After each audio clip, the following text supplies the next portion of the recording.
Live tonight, Architects of Humanity. I'm maxed out. Tonight's show, Contradictions of Evolution. As we know, evolution has a lot of contradictions. The religion, the belief in evolution, which is clearly not scientific, imposed upon people in the 1800s, very conveniently during the Civil War era. When people think about it and they go through certain parts of the theory, or really the hypothesis, which is what it has been reduced to after all of the fraudulent things that have happened within that part of history, going forward to Piltdown Man, the fraud of Piltdown Man, Nebraska Man, as I've put in the community post, and using those two frauds as evidence during the Scopes trial to teach evolution in schools. 40 years went by before the hoax of Piltdown Man was finally exposed, and the damage was already done. Same thing with the problems with the Neanderthal by Prost in Neander Valley, Germany. People found out that he did the same thing. Fraudulent skeletons to push a narrative. And again, the damage was done. People wrote stories about Neanderthals thinking that what he presented was true, scientifically accurate, when it wasn't. But what these people, these pseudo-scientific scholars, had done was played into people's prejudice, what they wanted to hear, what they believed, the fantasy, and thinking that they were superior to other humans because of the way they looked. That's what evolution is based on. It's a hard truth to accept for people that were indoctrinated in this religion. Now, there's people that have come on the show, early 20s, and said that they have to say evolution is a fact to pass certain classes. That right there is the beginning of the end of critical thinking. Alexis, good to see you, brother. He says, MD, I'm really starting to think that Dan Blazarian is another grifter. He's posting pics of him with Tate, both wearing Dan for Congress shirts. Yeah, man, the grift never ends. Never ends. And you already know that Tate and Blazarian and the whole crew, very prejudiced group. Very. That's something that can easily be seen within that group and the people that hang around them. What's the old saying? Birds of the same feather flock together. That's what it is. Now, it's funny how people just don't talk about the flaws, the lies, the contradictions in evolution. They're easy to point them out in religions that are orthodox. They'll have streams about that. They'll say, hey, these are contradictions in this religious book. But how many people really make videos that aren't religious, because I'm coming from a scientific standpoint, that point out the problems, the contradictions, the lies, the frauds, the purposeful misconceptions in the religion of evolution? I would call it a theory, but it has advanced. It has crept forward into the minds of many as a cult. Like I said before, churches built disguised as universities, preachers disguised as professors. Darwin is the Pope. The cathedral is the Museum of Natural History. And the missing link is the Messiah. That's the Messiah. It's only been 170 years.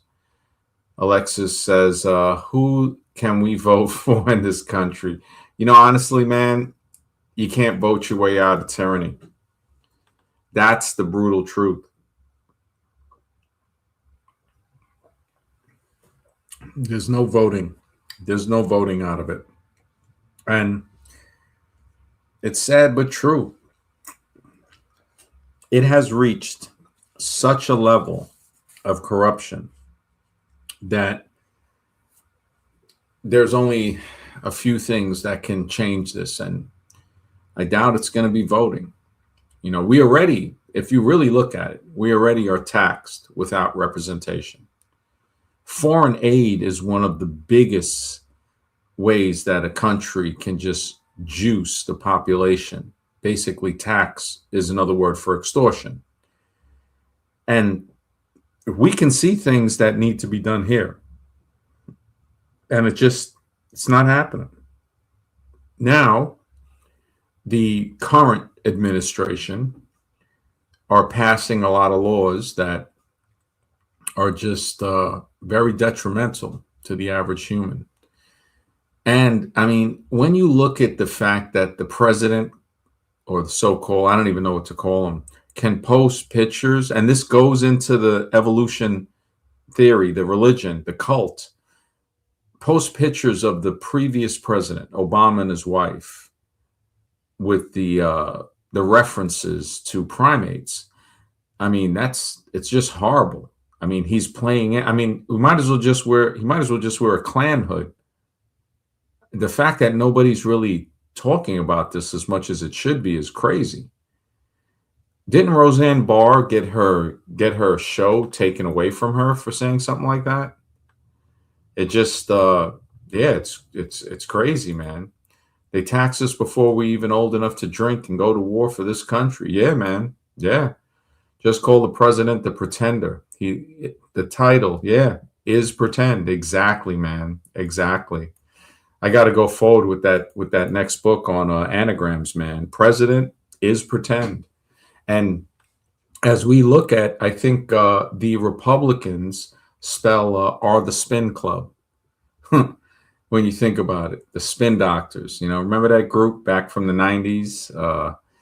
The spin doctors, they spin. I think Richard Milton has a book, The Ministry of Spin, really deep. He also published Shattering the Myths of Darwinism, which is an excellent read, I must say. The myths of Darwinism shattered. I mean, some of the stuff he put forth in that is just, it's shocking, but true.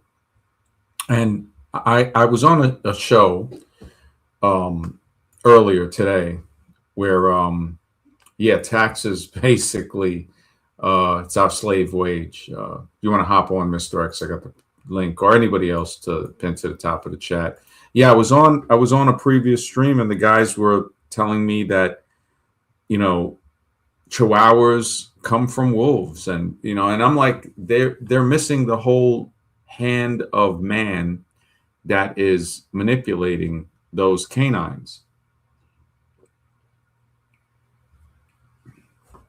The other thing is, it poses the experiment that nobody can do. The thousands or tens of thousands or hundreds of thousands of transitions that would be needed to change a wolf into a domesticated dog, which, when you look at it, it's a convenient lie to say, wow, now we can see a relation between wolves and coyotes and other canines.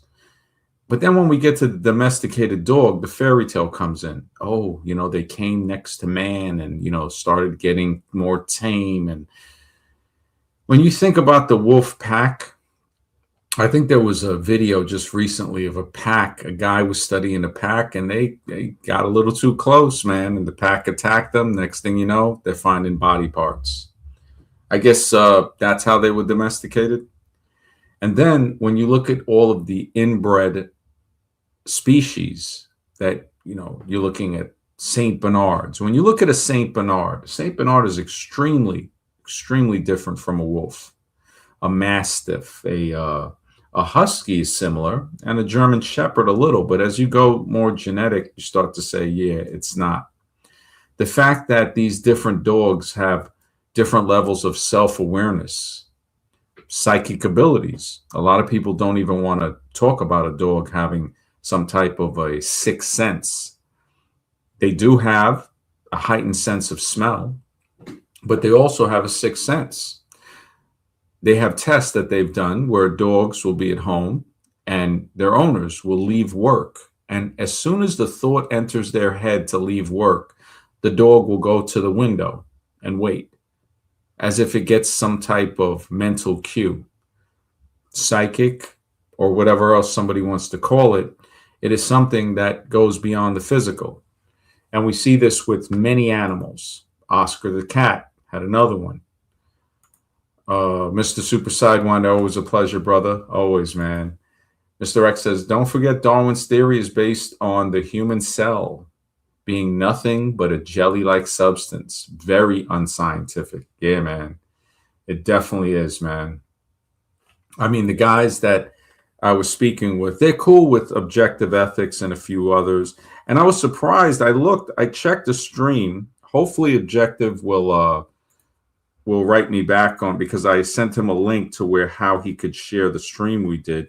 But I noticed the stream on Sunday is on Bible contradictions. I was like, wow. So, and that's the thing. He had one with evolution with Austin Sims. And then he has the Bible contradictions tomorrow. But I'm waiting to see evolution contradictions of evolution. I don't see too many people making videos about that, but they call themselves agnostics. The Objective, being a machinist, I was so glad when he talked about how some artifacts are clearly giving the signature of being machined. And today they would use a computer layout to fabricate these things. Now that carries some serious implications with it that would totally go against the theory of evolution. At the least, it would just rewrite everything. At the most, it would bring in something more than human and beyond. Alexis says, the government is the only employer who has employees pay them while working for them. Yeah, I tell you, Larkin Rose, man. Larkin Rose, who wrote The Most Dangerous Superstition. I give him a lot of credit. Him, Jeremy Locke is another one who wrote The End of All Evil. And they're books based on government being a fictional entity, which any thinking person would be able to easily see that. But as we see, critical thinking is evaporating month by month, year by year. I can just see it in the past 5 years, 6 years that I've been doing a few streams. You know, I have a channel where I joined YouTube almost 20 years ago, Christmas in 2006. So we're going back pretty far. And these channels, you know, are much newer, 2021. And the other one that we sold was, I think I started Smash in like 2018. And then I started live streaming in 2020. Who knows? If we make enough money, we might buy it back. But yeah, when I look into it, the contradictions of evolution, like Mr. X says, starts with the jelly-like substance, the belief that a cell is just a gel-like substance. And remember, this is the time when people were blatantly getting whipped on plantations. So you have to make up a lie of why these people aren't people, or as close to what they would consider people. And now that makes it all the easier to do what was being done.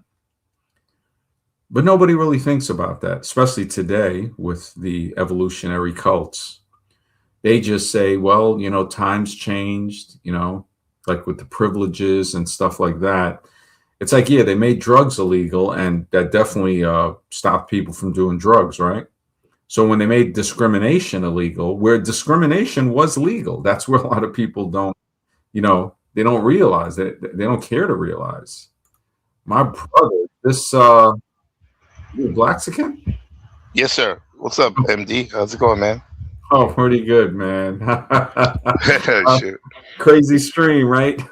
Yeah, super crazy. And I want to apologize, man, because that sounds right how you were greeted, anyway, because you're cooking like multiple people from that sector messaged me this weekend saying they wanted to hear more what you had to say.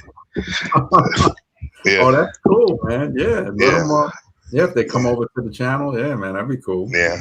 Even CM's like, can you? Yeah, I would like to have him come back, but I don't know. But like, this point, like, I enjoyed hearing you.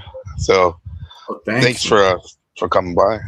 Thank you, man. Thank you, brother. So the guy, I forgot his name, C or something. CM, yeah, CM. So he wants to come back. Yeah, he wanted you to come back. He was a little worked up, and then I guess after the fact, he settled down. He was like, yeah, he was good. He had knowledge and this and that. Yeah, I guess. So, yeah, I mean, if does he know I have this channel? Oh yeah. He asked for the link, and I put it in some Discords, some of the people in that network. And before you do that, even dude, you're always welcome on my channel. Okay, I would love to have a conversation with you. Yeah. Yeah. But what's the name? Is it Gabriel Carbro on the channel? If you put at NPC the game, one word, NPC the game. Okay. That's me. Yeah. Oh, cool. Yeah, I'll definitely come by, man. Yeah, man. Yeah, man. Definitely. You kind of inspired a few of us, not more than a few, to go, do this live streaming thing and share. So appreciate you, man. Yeah, I would like to. Yeah, I'll come over to your channel. I will. I gotta look to remember what was the channel's name. That guy's channel again. It's let me see. It's a weird name. Yeah, I got to look in the history because I watched so many videos since then, and that was only a few days ago. But that was kind of it was a pretty good. I figured I was like, man, he's just he's angry. He's definitely angry. Something was going on. Oh, wait a minute. Well, I think what it was, it was CM's channel, and we had like a heated discussion after, but I think it was that Imperious character that got everyone riled up. Yeah. And after he left, and the people in the chat were going at it, and I was engaging with the chat a little bit more than I usually do when I'm amped up, so it kind of caused like a chain reaction. Mm-hmm. Yeah. Man. Yeah, I will definitely check your channel. You Gotta Laugh podcast. Salute, brother. Good to see you, man. And Alexis says, what was YouTube back then? Was puppets like Mr. Beast there? No, actually, when I started my other channel in 2006, the most subscribers was from a guy. It was an Asian guy, Niga Higa. Nigahiga. That was his name. He had 3 million subs. Wow. So yeah, that was the most subs. He was like number one, and there wasn't thumbs up and thumbs down. It was 5 stars. So you had to, yeah, exactly. So 1, 2, 3, 4, 5 stars. You could, and people knew that you could just 1-star videos, and there were no ads. That's the thing too for for a long time. Yeah, 2010. They call it the adpocalypse, right? Oh yeah. When they got there. Do you remember too, MD, that they used to have a section on the comment section where they would encourage you to make a reaction video, upload a reaction video. Yep. And then another thing I really liked was that how they had the message function, so we wouldn't have to use Instagram or Facebook if you wanted to communicate. They had like a DM function. Yep. On YouTube. Yeah. It was definitely cool, man. I really like the old version of YouTube, and I think it changed around 2011 or 2012. Mm-hmm. Yeah, they changed it because they had instead of the community post, it was like a comment section there too. You could customize the background, like how my cool. Yeah, you could put like wallpaper and stuff. And then they made it the plain block thing, similar to Facebook. And that's when I left. I said, you know what? I'm going to go to Blog Talk Radio, and you could call in, but it was a little expensive. It was $40 a month, but I think they had a free version. And that's where I met Lennon Honor. He had a Oh, show. man, he's the Yeah. one that's always on Omar, Dr. Oh, man, Omar. he was roasting, yeah, Umar hard, bro. I don't know what happened. I think Umar threatened him, and that's when, you know, yeah, he just Lennon, and he must have been funded too. Shadow Buddha, what's up? Shout out to MD Yeah, Legend. Thank Buddha. you, brother. Yeah. Thank you. Yeah. Shadow Buddha's Black Scales. Black Scale. I think he was one of your mods at Smash TV for a while. That's how I met him. That's like my Really? best friend. No, that's wild though. My best friend now for like 5 years is because of your show. Wow. Yeah. Holy smokes. My brother. Yeah, for sure. Wow. Shadow Buddha. So who is he? Black Scales, you were saying? Black Scales, I think he went by that name. I don't remember that one. I know I got Black Circle on here. That's still a mod. Trying to think who that was. If you want May to have changed his name to something else before. Yeah, He it definitely was there. Yeah, wow, man. That's cool. Yeah, yeah, Lennon Honor, he had a channel on YouTube where he was breaking down rap, and he was showing how, Deep Closet, and I think they threatened him, and he took the video down. And I met people that yeah, he was making videos on Star Trek, going real deep into Star Trek, showing characters that acted on Star Trek also acted on Roots, and there was some link. Yeah, he was breaking it down. Whoa, he's coming like that? Yeah, he was coming like that, bro. And he put, I don't know if he still has the website, and I mean, he was making links to, because remember, Kunta Kinte was the engineer on Star Trek: The Next Generation, Geordie LaForge. And that's right, LeVar Burton. Yeah, and Rainbow.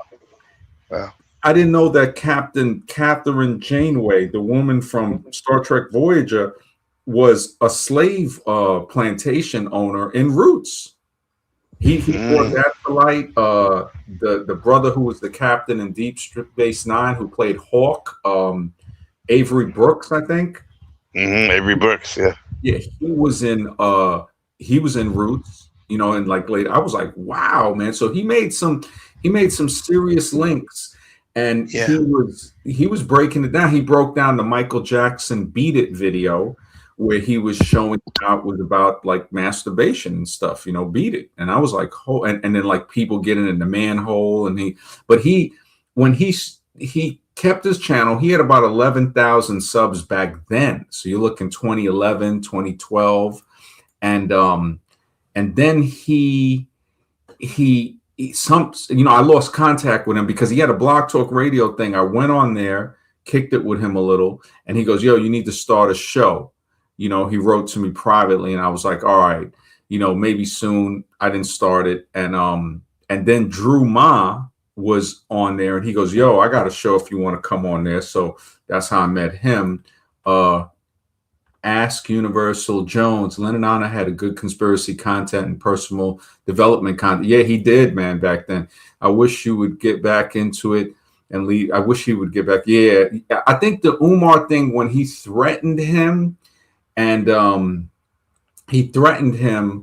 I think that's what triggered him. But somebody is funding Lennon, because Umar, he got over $1 million to build that school, and he didn't build it, And no, he had like for almost over. Let me see. That has to be over 10 years.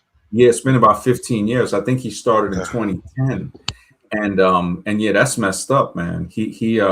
I actually, when I was making videos in 2007 and 8 and 9, a lady contacted me and asked me to put some of my content on her site. It was called Black Homeschoolers, and I told her, sure, you put it on there for free, because I would wear a suit, I would talk about certain things, and she goes, yeah, I never hear you curse or use the N-word. And back then I was very I didn't like purposely, I just didn't find no reason to use those words. It was more of a teaching thing. A lot of kids quit high school, because I was reading from a book, How to Quit School and Get a Real Life and Education, and they got their GED. Friends of mine. That's a book. That's a book. Yeah. It's called How to Quit School and Get a Real Life and Education. The title is The Teenage Liberation Handbook, and the subtitle is "How to Quit School and Get a Real Life in Education" by Grace Llewellyn. She was a former sixth grade English teacher. Oh, I And gotta hit that, bro. yeah, she dropped it. I got to give it to her. I don't know. I tried to talk to her in Oregon. She has a not back to school camp, and I remember in the book, I mean, she would break it down. She would say a second grader is smarter than a third grader because they have 1 year less of schooling. Yeah, She would break it down. So yeah, MD, great. my son is that age. Oh Yeah. wow, He's in second grade. Yeah, so yeah. I tell you, man, he's pretty smart. Yeah, homeschooling because, or at least if they go to school, because I understand some parents have to, school is a form of babysitting, Yes, and sir. yeah, so it's like, it's a tough call. John Taylor Gatto, he was in New Oh, I York. love him. I love him. Yeah, so Yeah. he broke it down, and he was like, yeah, man, school's a form of adoption, and so Lennon got like 6 kids or something. They got to be big by now. He got the Brady Bunch going on. Oh yeah, he got the Brady Bunch, man, and his, he does roast. I mean, it gets crazy. Like his whole thing is just very beefy with Umar. He's just constantly beefing, and so there's not really much to watch. It's just roast city and keeping tabs on them, and well, look at you, MD. Like in terms of, because I think you were going to get to like what I know about your media story is like your spell book, right? Mm-hmm. Wasn't that around the time the Block Talk stuff? Because when you shared that was interesting because it kind of goes to when I was in a period when I was researching spells and words, meaning like how the words make up the reality we're living in and whatnot. Mm-hmm. Yeah, I published Spellcaster in 2016. So that was, I had wrote it before that. So I was talking about it a lot. And then finally, this guy, Jim, showed me how to upload it to Amazon. He actually did it for me, hooked everything up. And then a couple of years, well, it was, a good few years. In 23, I think is when I published Secret Words. And Secret Words was the anagrams where I started, how president can be respelled as is pretend, and a lot of relations with that. But yeah, that was those were, I tell you, those were good old days, man. When I think about it, Blog Talk, when Google got a little more like when they switched YouTube up, I left and I went to, to Blog Talk for 2012 to like 2015, and 2016 I came back a little bit. 2018 I started the other channel, Smash, and then 2020 was when I started to live stream. So I took a little break. I missed those interviews on Blog Talk because Blog Talk, the site isn't up in 2025. They closed it, and it was hard to download stuff, but I had been on like at least 50 different shows at least. And, we had our own show, Crush Radio.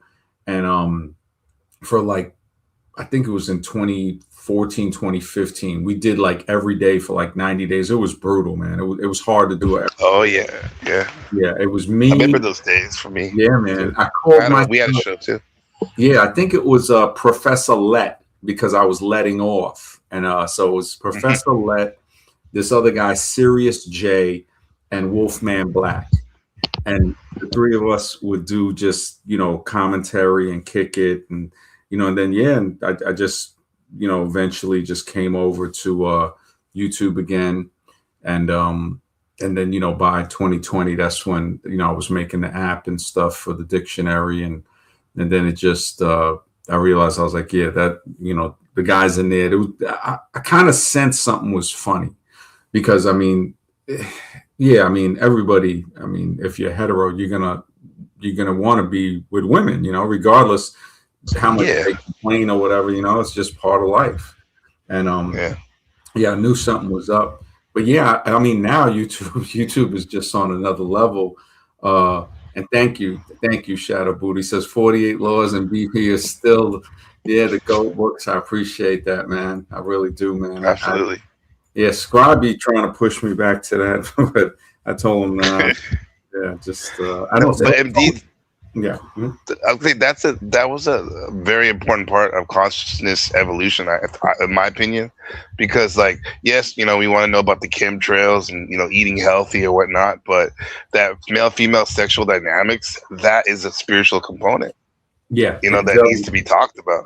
oh yeah, You guys, you and we, we hit that hard, bro. We're oh, deep into that.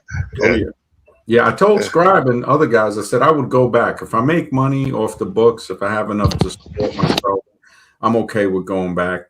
Um, Other than that, like just going back now would be, I don't think it would really be the right decision because, you know, it just, so many things change, Fresh and Yeah. Fit destroyed themselves. Samuels, passed away. Yes. ARC passed away. So much has changed, so it's not the same as when we were rocking it back then. There's really not too much opposition, really. And No, people hate it. They get crazy when they hear somebody in the chat. They heard you like we just mentioned like black pill, red pill. They lost their mind and clutched their pearls. yes, yes, Yeah. they definitely do. Shadow Buddha says, at MD, your early Smash panels with the original crew with Scribe, Dave Hole, David Little, Raven were amazing, man. Thank you, bro. Yeah, man. And the doctor who will not be named. Yeah, yeah, brother. Doc MD. Yeah, MH. Yeah. yeah, yeah. There was a lot of there was a lot of, yeah, when I think about it, there was a lot of different people that would come on there. And I think even Bulldog, he like redid his channel. And I don't think it's the same, it's LFA and those guys, and just, yeah, it kind of just fell apart. If I was financially stable, I would think about it. I would say, okay, because I told Scribe, I said, look, it would probably be, I would set up a studio, have a camera, background, everything, and just comment, or maybe even do some interviews just in real life. Just, Manhattan ain't really the same. Nobody really wants to go there anymore. But I have friends in Brooklyn. One of my friends owned a dispensary. So, they constantly there. Everybody's puffing Buddha and stuff. And so there's a lot of, he knows a lot of people, a lot of rappers and just, yeah. So there's no shortage of content if I was going to do something like that. And then I could see what happens, girls all over the place. And yeah, it's definitely, it could happen. I told Jake and them, I said, look, find somebody that wants to invest. I told him, I said, look, I'll sell you the books, I'll sell you the rights, whatever. Just I said, I haven't sold much, but I said that's what would be the component, because I would really be coming out to point out the stuff. But the only one really there, the clavicular guy, he's not really. I'm about to say that. Yeah, he's kind of, I have I would point stuff out where people, I don't think they would care, because just like the other stuff, they want the fantasy. They want, they want to believe in the lie instead of the brutal truth. And that was something, even with the science and stuff that I was bringing forth with the cult of evolution. A lot of people don't, I've noticed how they resist it and stuff. And I'm like, well, They do. yeah, they just, yeah.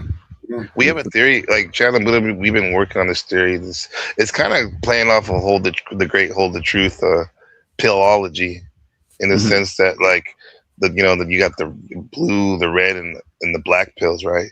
And we were more or less saying that that depending on the situation, you're gonna use one or the other, right? Because I know there's a tendency, like when we're discussing black pill issues, is to be very deep into that, and like it's like almost seen as could be seen as like blasphemy to even consider that sometimes we do use blue pill traits in our interaction with people, even though we know we're black pill aware. Yeah. You know what I mean? So we Shadow Buddha and I we have this discussion we've been having over the last year about how there's certain times when we use each of those pills, Yeah. and yeah. Yeah, we have to. I mean, like employment, like we have to act differently in different settings. So, like, we're not going to enter a government building and act black pilled, It's like we got to say, okay, if we're in, say, motor vehicle or, some place where you got to wait in line, adhere to the rules. It just, you kind of blend in, I mean, you're already aware, but there's no reason to rock the boat because you're just trying to get in there, get your paperwork, whether it's workers' comp or whatever, something like that, and leave. So, interacting with different people. There's, Japanese saying that, there's three different faces. There's a face you wear to show society, a face you show your personal friends, and then there's a face you don't show anybody. And so, Right. yeah, Right. yeah. And then, if you break that down, there's also like intermediaries saying, all right, I act different with these people, business people, you would act different with. And yeah, the whole the pillology, I think Holt, he had popped up in the chat. He popped up I think like a couple of streams, maybe last month or something. And yeah, and he was like, "What's up?" He dropped a little thing in there, and I was like, "Yeah, I was really happy to see him, man." Shadow Buddha says, "What do you think of Cavicula?" I remember Young Wavy and Lasagna a few years ago talking about the Gen Z guys being into BP on TikTok at the time. He kind of, I was calling him Closvicula because I think he's, closet like the rest of them. And it, Tony Snow still sends me stuff. We still keep in contact. Oh, it's And Tony Snow. yeah, Great support. yeah, cool people, man. And he was, I told him, I said, yeah, man. I said that whole, I said it's like they worshiping this guy, following him, and yeah, I said It's hero worship. Yeah, it's definitely hero worship, and I just get the feeling like Fresh and Fit in them, and I think something like they're behind the scenes on that, like they're getting a little piece of that somehow. Yeah, well, Myron is on record saying that like he feels like that's his son. Now, I don't know if he's being like metaphorical or whatever, but he definitely likes what he does and supports the kid. Yeah, I would see him. Probably putting money into that and either getting a cut back. I mean, he personally just destroyed the Fresh and Fit channel by. I mean, now he's on the race baiting thing, and it's just. Oh man, he went off the rails, bro. Yeah, he's gone. I mean, it's to the point where, and then their friend Nick, Fuentes. And, Nick Fuentes, yes. Yeah, he's like a little Oscar the Grouch type of Sesame Street kind of. Yeah, just coming right out the garbage can. He's a 30-year-old version or something like that. Oh yeah, allegedly. Man, it's crazy, bro. It's hilarious to me because when I look at that and I say, man, they had the in, and then I think a big thing that happened was Kevin Samuels passing too. That was a big thing. And it just changed so much of the whole sphere that it definitely well, remember that the vacuum was there and it was weird because maybe we thought Mediocre Tutorial's gonna hit that or Myron and Fresh, but then a big white chick yeah, that's a big chick, man. She's straight. Yeah. She got no ass though. Yeah, that's wild. Yeah, she's like, interesting, I'll say. Yeah, very I think her father's like a millionaire, a multi-millionaire. That's how he's filthy. Yeah. Filthy. Yep. Yeah, he's filthy, man. And they so that was another thing. I don't know if she's back on or something. I haven't seen anything from her. She lost her monetization. Remember she moved to YouTube and she her whole staff was black basically, and she would have that's all she would have on her for content. She on that hard. Yeah, I think she wrote King Rich's some like she employed him, and I think Solo got a little jealous, and Yeah, they all, it's definitely not the 2020 was the day. And I think what really pushed it too was the fact that everybody was inside because of the pandemic. Yeah, you guys were. I wasn't at that time. Ours was a little later in Taiwan, but yeah, you guys were in. Yeah, yeah. It lasted for Yeah, like 2021, but yeah, it was just really there was just so much turmoil. And then with the koala and them, that was the thing. That was the Koala man. yeah. It just yeah. Nightmare in Koala Street. Yeah. Oh yeah. They definitely Oh man, Koala. yeah. Yeah. But it was fun, I tell you. It was, and Yeah. there's always gonna be new times, and I'll see what Yeah. happens. Yeah, I'll definitely see what happens. Scribe is definitely he's always bringing it up. And I Yeah. told him, well, tomorrow I got a really good guest that's coming on. Mhm. Real, he reconstructed the Dendera light bulb, the Mm. hieroglyph from Dendera, and went even further to show how it's actually plasma, and he thinks it's a representation of something like the electromagnetic force in the universe. And I was like, wow, that's a pretty deep theory. And he was Very getting deep. into, yeah, he today when I spoke with him, because we were like, okay, he's in his 60s, I would think. And extremely deep researcher, man, really deep. We just touched base to say, okay, we'll be streaming tomorrow at 6 p.m. and Hmm. only for like 2 hours because he said by 8:30 he's already sleeping. So I said, yeah, okay, so we'll do 6 maybe to 7:30 or however long he'll be on there. And I told him, I said, yeah, I think consciousness, it would make sense that consciousness would come before matter, and that the matter is created afterwards. And then he had a theory of saying, yeah, he goes, he thinks that these, whatever it is, like the plasma, the electromagnetic spectrum, matter itself, when it's created, that consciousness is attracted to it, like moths are attracted to a light. And I said, that's a Hmm. really deep way. So possibly how we're in these bodies and thinking and stuff, it could have been something that was created like the third dimensional universe, the physical universe, that attracted our consciousnesses to this.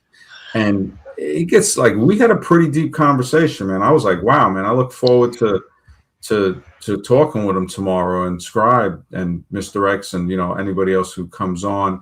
He seems very in it. I mean, he of course has different other beliefs too. Like he's like I wrote it down. I'm gonna have him introduce him as a psychic intuitive researcher, because he said that's what he looks at himself as. Like he's had uh, thoughts and visions and stuff. And I said, yeah, I hear where you're coming from. I said, not like really, fortune telling or anything, but just like a understanding that we can, like the intuition could be something like a psychic thing, uh, Yeah. and even beyond. So he's a really cool dude. And I just happened to come across his video with the Dendera light bulb, because he said, yeah, he goes, it's not really a light bulb. He goes, it's more plasma. So, of course, Orthodox evolution does not want to attribute anything like that to any type of African civilization or anything that goes outside of what they would consider to be the norm. And, Hmm. I tell people, I remember when they tried to say Egypt wasn't in Africa. And if you look at the map, Are you it's like, kidding? yeah, oh yeah. You can look that up. Like this was they might still try to push it, like trying to say just the way they try to say Europe is not part of Asia. And it's like, well, wait, if you believe that, then who knows what else you believe. And it never sat with me. Like Yeah. evolution pushes that, where it's like Central Africa is Central Africa. It's not sub-Saharan Africa. Hmm. So evolution, they can't call people subhuman openly anymore. So they think about, Yeah. yeah, so sub They even do that for India too. They say the subcontinent. exactly. And what do you see in Yeah. India? You see some extremely dark-skinned people in India. Extremely. Yeah. Yeah, Right. so it's like those two areas, you see that, and then Europe. Oh no, now this is a continent too. It's like, wait a minute, this is Asia's one big It's Asia. continent. Yeah. Yeah, and then the Suez Canal. is actually it's that's man-made. So if you really look at it, Africa is connected to Asia. And I think it was Vegan Skeptic. He came on here and he was like, yeah, he goes, so in other words, it could be called aphasia. And you know they don't want to hear that. You know Oh, they I don't. like that. Yeah, and Frazier. yeah, he hooked it up. Vegan Skeptic. I hope he comes back around. He's a Yeah, really cool dude, man. I like that. Really cool dude. And Yeah. Brian Remember Nichols. Nas? Yeah. Nas said like Nas is like the Afrocentric Asian, half man and half man, half amazing. It's I connected. mean, They yeah, need not you yeah. call it Eurasia, but Well, I I've like heard that. people. Yeah, I've heard people say that, and I said, well, why would you call the smaller part name? You know, the whole continent is Asia. It's like trying to call South America something that has a Canadian name or a United States trying Yeah, to, that's weird. yeah, yeah, just it doesn't make sense. It Yeah. just it just like when I look at it, the classifications of all of these land masses need to be looked at. I mean, it's very easy. They all begin with A: America, Asia, Uh-huh. Africa, Australia, Antarctica. You know, Antarctica, Australia. yeah, and then if you look at the globe with Antarctica on top, all the oceans connect. So it's really like one world ocean.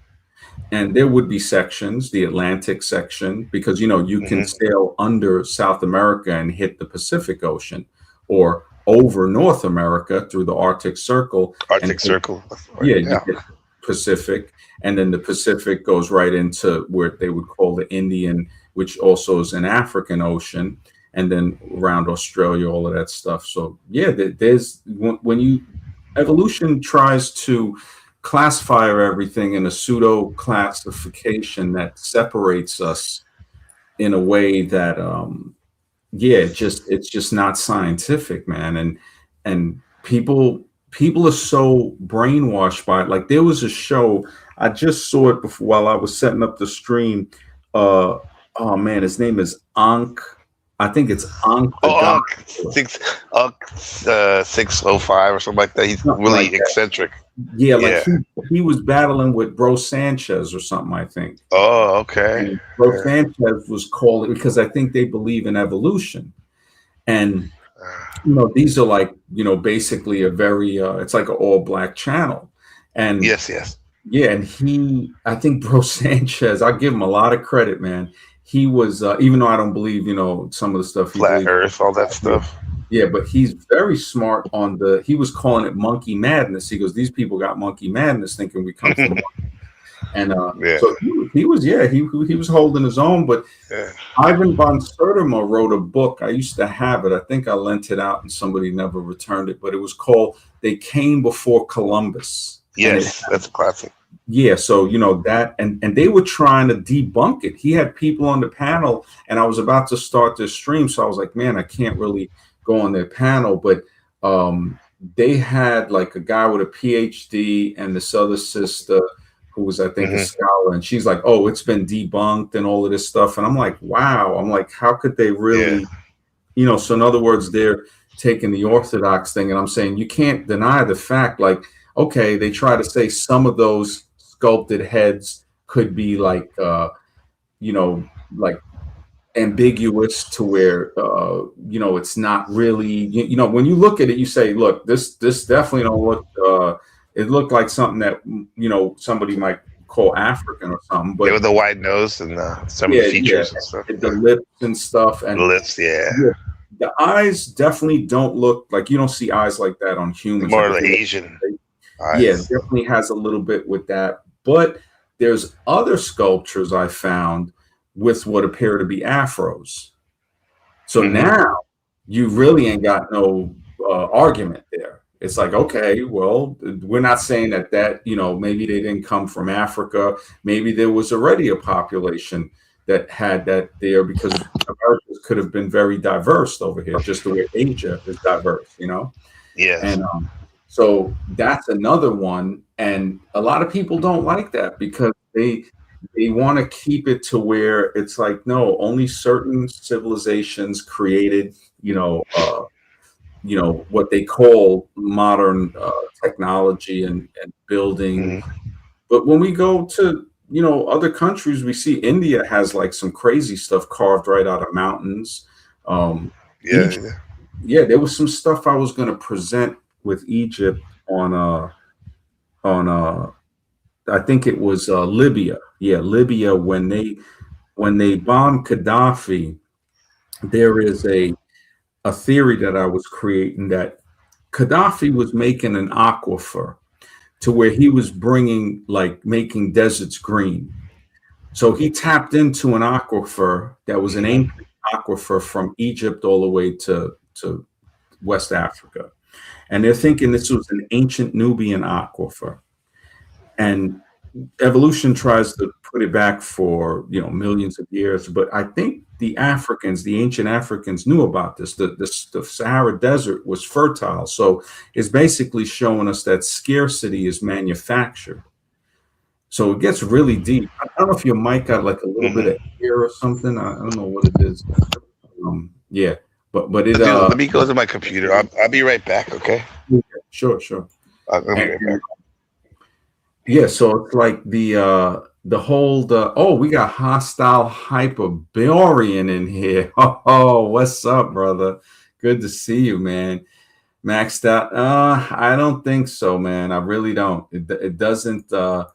The whole Australia, Australopithecus, and a lot of these other evolutionary bone worship. Cro-Magnon is just a human skeleton. Homo erectus is a human skeleton. Australopithecus is an extinct type of ape, like bonobos. So, and also there are only a few skeletons of that. So there's not really a lot of anything. Like all of the skeletons that they're trying to say are attributed to ancient humans couldn't even fill up the back of a pickup truck, and yet they're quick to base our entire existence on that.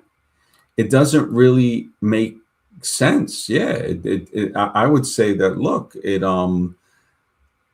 has to go deeper than that. And then if you were to take even living or the skeletons of a baboon, a chimpanzee, an ape, a gorilla, a monkey before the baboon, people could easily say, oh, well, yeah, these look like they all are related and they might actually come from one another, or there's a common ancestor. So the inference of that, it's like, okay, I understand why somebody would think that. But when you look into it, you would say, no, these are distinctly different life forms that do have a primate relation, but they don't come from each other. And there's not one ancestor that spawned all of them, especially humans. When you look at that, a chimp has 48 chromosomes and a human has 46. So how do you lose two chromosomes and become to where we're like more like a water mammal, because the blubber around our body, the skin, is more reminiscent of a water mammal, like a dolphin or a porpoise or a whale or something like that. With, of course, the whale has a blowhole because the whale breathes air. Yeah, all of history is an inversion. Exactly, Seymour Astics, Seymour Stacks. Yeah, it definitely. Shadow Buddha says, "What do you think those hominoid skeletons discovered in Turkey?" I think they're more of what they're like. Like they will find something like that, right? And they will, again, it's either human or ape. If anything is in between that, it is usually a facsimile. It's something that where it's a bone of this and a bone of that, and it's still it still can't say that this transformed into that. So they say they're supposedly older than the hominoid bones in Africa. Now that's another thing. There is no dating method that can date that. So even carbon dating, you might get an in the ballpark, but it's not accurate, because if the bones are found, or well, it won't date bones because these bones would say be more than 50,000 years old. But then when you look at it, you say, okay, how do you date it? Now, the strata that the bone is found in is a guess. It's a guess to say, well, we found this bone in 3 meters deep of soil. But as we see when floods happen, soil will form layers. And any normal person, it makes sense to see layers on the side of a hill and think that the lowest layer is older than the higher layers. But when we look at floods deposit sediment like that, especially Mount St. Helens, which proves it to us now, that they will make layers in a matter of hours. And over a course of a few days, I've showed it on the show, that you see these strata that look just like what they say the Grand Canyon or other things are. But we know for a fact that they were formed within a few hours and then solidified within a few days and then encrusted within months. And during that process, water will carve through those pyroclastic flows from the Mount St. Helens and cause the like rivers. And this could be like Colorado River going through Grand Canyon. So we're seeing a small scale of how geology works, but they won't change the theory to fit that. So the bones that they're saying in Turkey, if I don't know which ones, I'll look at it. Hominoid bones found in Turkey, and just the hominoid bones is another play on. So they're saying, and this is the crazy thing, 8.7 million years, right? Anadoluvius.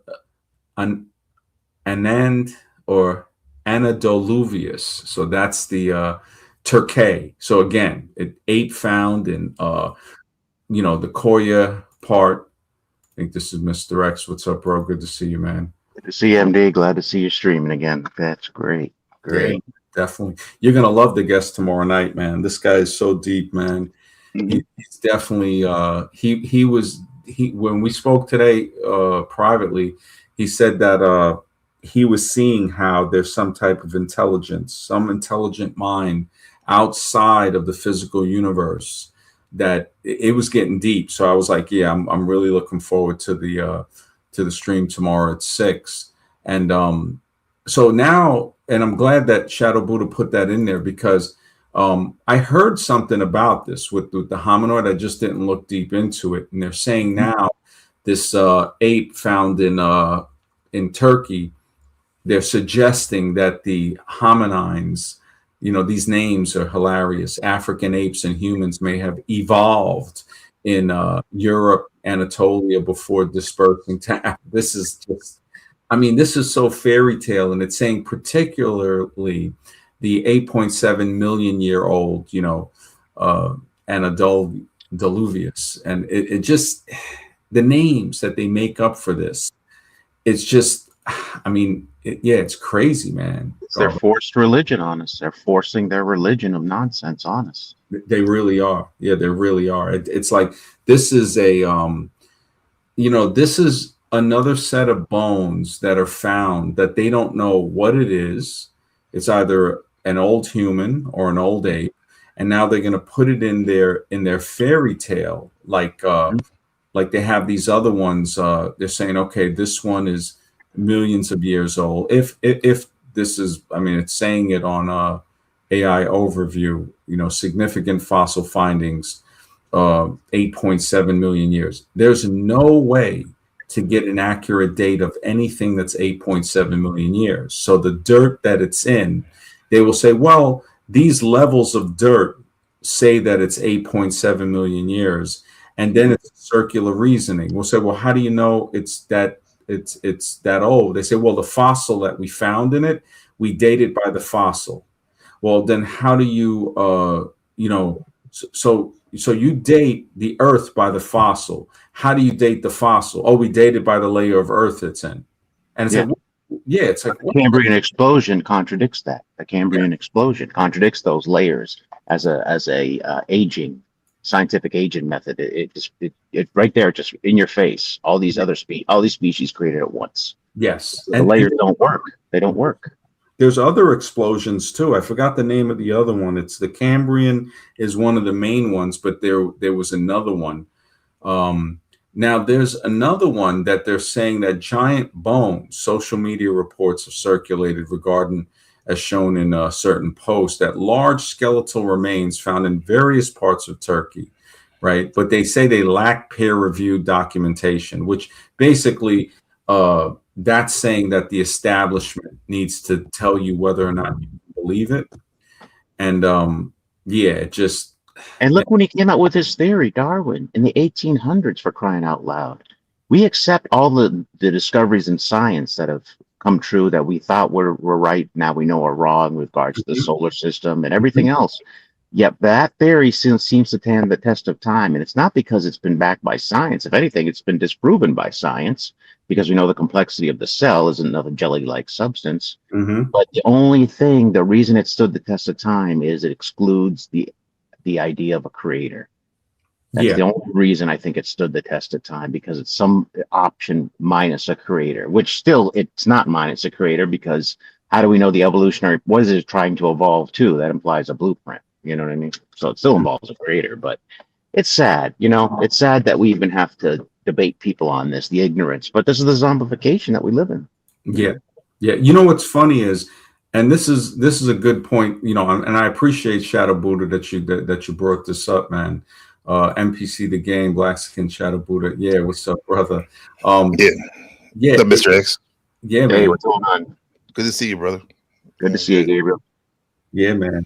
Yeah, from back in the day. He's been with us. Yeah. Yeah. Oh, I remember. I've been here Yeah. forever too, so. We love that. We love that comment. We always refer to it, Mr. X quote, if she has an internet connection, it's over. I didn't even know how. Jeez, I don't even remember saying that, but wow. You have a couple gems. You have a couple gems. The minute you enter the room, it's done. You made your approach. Yeah, definitely. You know what I noticed is, like, they immediately accept the so-called ape human type of skeleton. Oh, it's 8.7 million years old. But then when they talk about the other ones, the giant bones, oh, these have to be peer reviewed.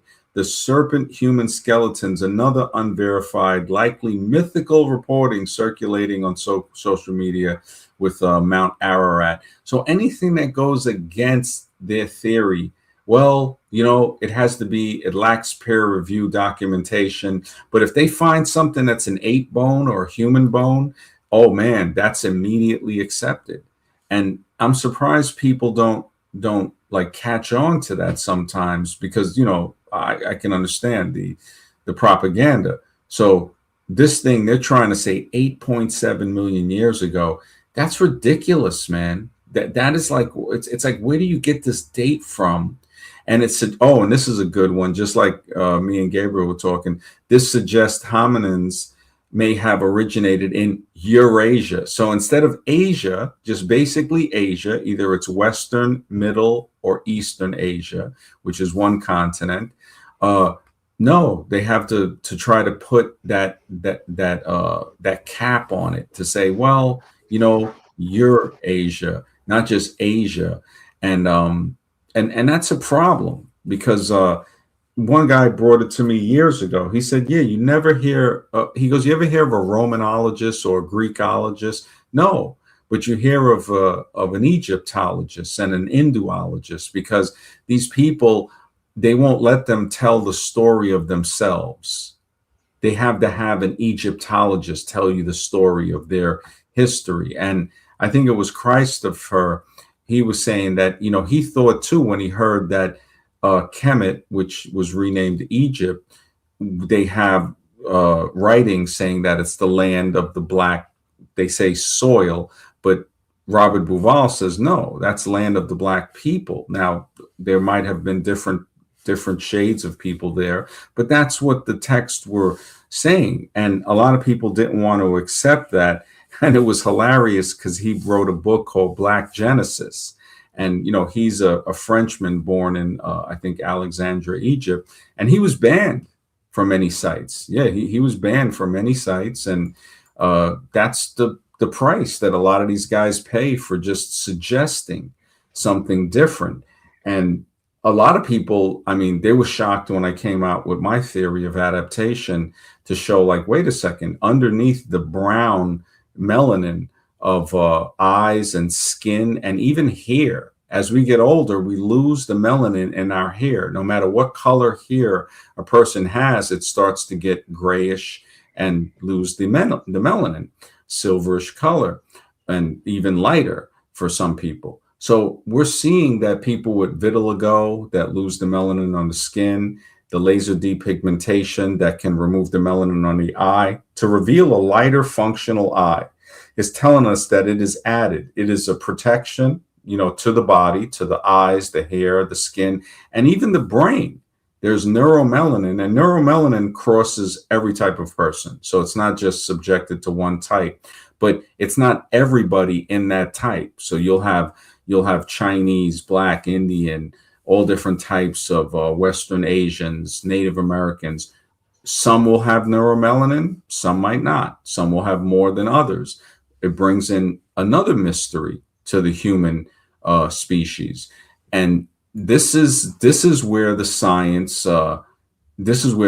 happens to say, wow, this is deep. So somehow we're adapting to the surface.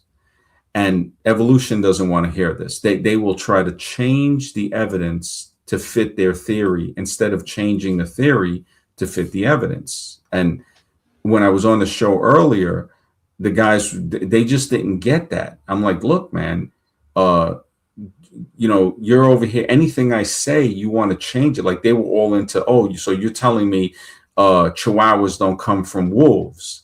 And I'm like, well, I'm trying to tell them, like, look, man, there is a canine relation there. But when you look at wolves, they're not going to transform over thousands or tens of thousands or hundreds of thousands of years into a domesticated dog and then transform into these different breeds. We're not sure how this works. So for sure that you're taking your hand and you're manipulating them by breeding them into these different forms.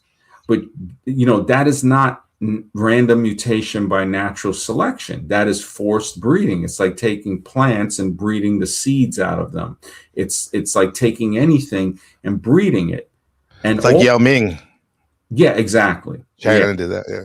Yeah. So it's like they I understand where they're trying to look for it. I said, look, inference, it's logical, because if you see somebody going to the beach with a towel, you might say, okay, they're going to go in the water. But that's not necessarily true. They might just lay the blanket on the sand or the towel and lay on the sand and never go in the water. And then there's some people that might not, they might go in the water and not lay on the sand. You might say, well, maybe they're just going to go there and lay on the sand. Maybe they're going to do both. Mm-hmm. So, right. Inference, when they see these bones and they're like, look, this is a type of this is turning into a human. And it's like, what? It's like, why would you say that? And the reason, as we see, which is another hard thing for people to accept, the reason is a very racial reason. It's a very prejudiced reason to try to always say that, oh, well, this is why Africa is underdeveloped. And it's like, so it's not underdeveloped because of the diamond mines in South Africa that have stripped the people of their land, that built railroads for extraction points. So they say, oh, they built railroads for travel. No, they didn't. They built railroads from the mine to the port to get to the ship. One lady proved that, and it's all over Africa. So even in Americas, like, all roads lead to Rome is a saying that came because Rome, when they conquered a place, they would build a road to it. So if that place that was conquered ever rebelled, they could get the army there quickly. And that's the same thing in America. People say, oh, well, yeah, you can use the roads for transport. That's no doubt about that. But for every 5 miles of curvy highway in America, the law, federal law, makes 1 mile of straight highway in case they need to land a fighter jet. This is a fact. So again, it's all roads lead to Rome. Roads are military, strategic.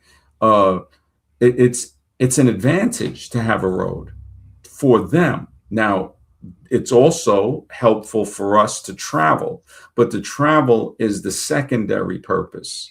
It's not like the military has weapons, and those weapons we also have like a lighter version. But the real purpose that they have them is to suppress us.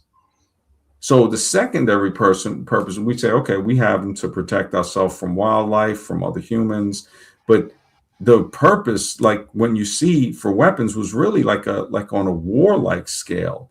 Not to say that they aren't, necessary or good to protect us with, and everything can be looked at that way. You look at it, you say, okay, maybe this was created for some other purpose, like CERN. We don't know what CERN is doing, but they're definitely taking our tax dollars to build it and do something with it, and we don't know. Look at $90 billion for the space program. $90 billion. That's crazy. And nobody cares. Nobody cares. $90 billion, man, for this fake space Artemis, whatever it is. I mean, and I really don't know what to say about that. It's an important question about our origins. People think, well, what's the big deal? If it's true, it's true. If it's not, it's not. Because if we are not just physical, we're also immaterial. Basically, it's what they call our soul or spirit. If that's a part of our essence, then our essence has the ability to leave this dimension and go into others. Like we talked about on the couple streams before, what if we're just all on an acid trip right now? Yeah.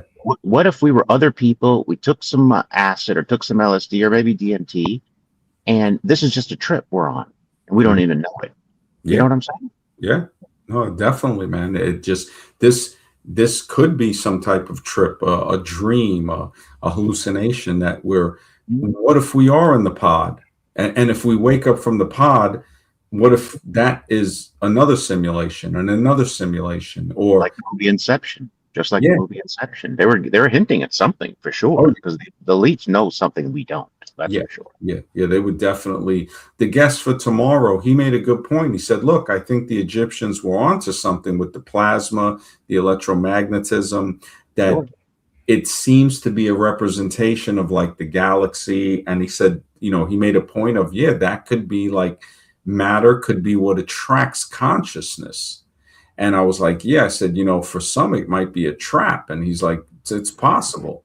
It's possible that, maybe we get trapped into this our consciousness gets trapped into the body, and we can only perceive so much because the mind is the brain is like a filter. So you're not going to get the whole thing. It has to filter it through. And how do we escape this? So when the body, something happens or it expires, where does that consciousness go? Does it get recycled? Does it escape?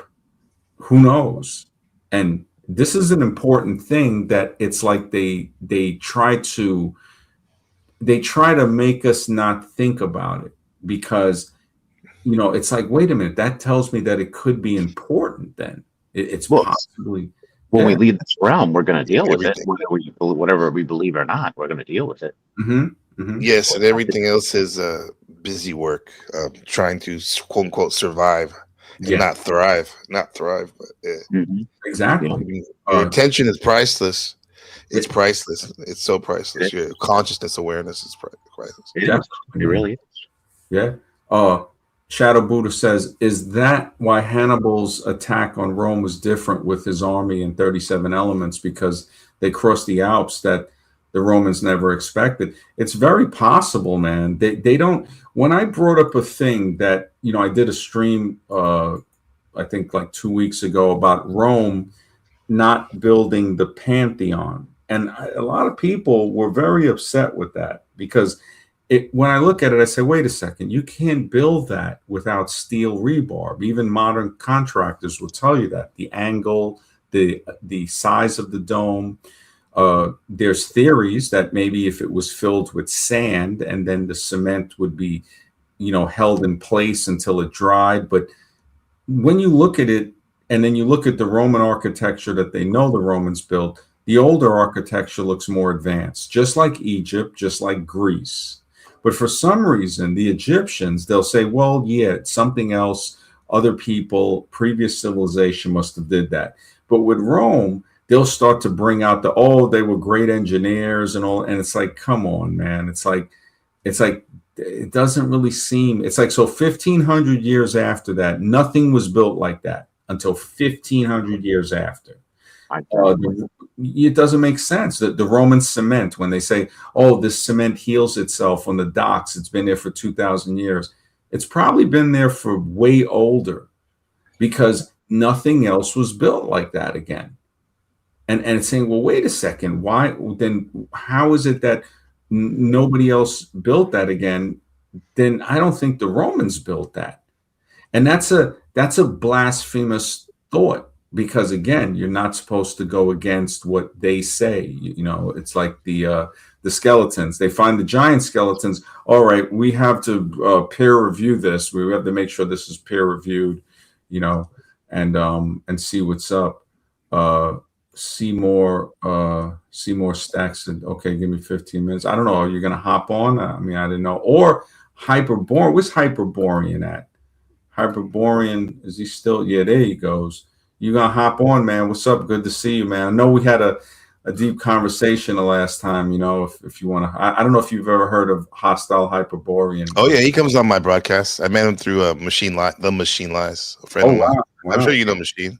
Yeah. He said the Machine sent him, and we were getting deep. I was pressing him a little. I have to admit, and he was getting frustrated, man. He's a cool guy, man. I have to admit. Very cool. Yeah, a lot of wisdom. Great knowledge. I love his input. Yeah. I wanted to troll him a little on the astral projection. I didn't think of it at the time. I was going to be like, okay, astral projection. It's like, but that's a real thing, projecting astral their ass. Projection is real. I believe in it personally. I'm a believer. Well, somebody who left a comment. I think it was either Prime or Seven Psychopaths, and they had a really good comment. He goes, why don't you ask him to astral project to the next room and tell us what's in it? Instead of like astral, they're going to project to some other galaxy or around the world or into another dimension. It's like, okay, if astral projection works, we'll write something on a piece of paper and tell us what it says, and I'm not saying that it doesn't exist. It's just like, they say you don't see psychics winning lottery. It's the same reason you don't see faith healers in hospitals, I think sometimes people, when they take certain drugs like DMT or ashwagandha, whatever they call it, that's a part of astral ashwagandha. Yeah, well, you said it right. But that's a form of astral projection. In my point, you're separating your soul from your body. I definitely believe that. I definitely think that. I don't know about, like, I never really done. I don't think I've done astral projection. But I've allegedly taken some psychedelics, like you mentioned, and I would definitely say if anything, that stuff it definitely takes you somewhere that does not seem physical. Another dimension, possibly. You're seeing things in 4-dimensional spatial view. Yeah, because I could be like, for example, the last time allegedly I took that, I was sitting here in my office and a couple tokes of DMT, and literally I'm in the same space. Yet everything turns into Rick and Morty land with conveyor belts everywhere. Really? I can still hear everything, but like you took DMT. You actually took it. Yes, but that's a smokable version, right? Yeah, that's a smokable version. Yeah. Is it like a red powder or something? Well, usually it's yellow, but it can be red too. It can be red too. Okay. Yeah, orange or red. Yeah. And you smoke it. They call it a businessman's trip because in the span of maybe 30 seconds, it takes you to the heat of the peak of an acid trip. Wow. And then 15 minutes later, you're back to baseline. And the reason and why it's interesting that it puts you back to baseline after being so high is because scientists believe that DMT is something that we already have in ourselves naturally.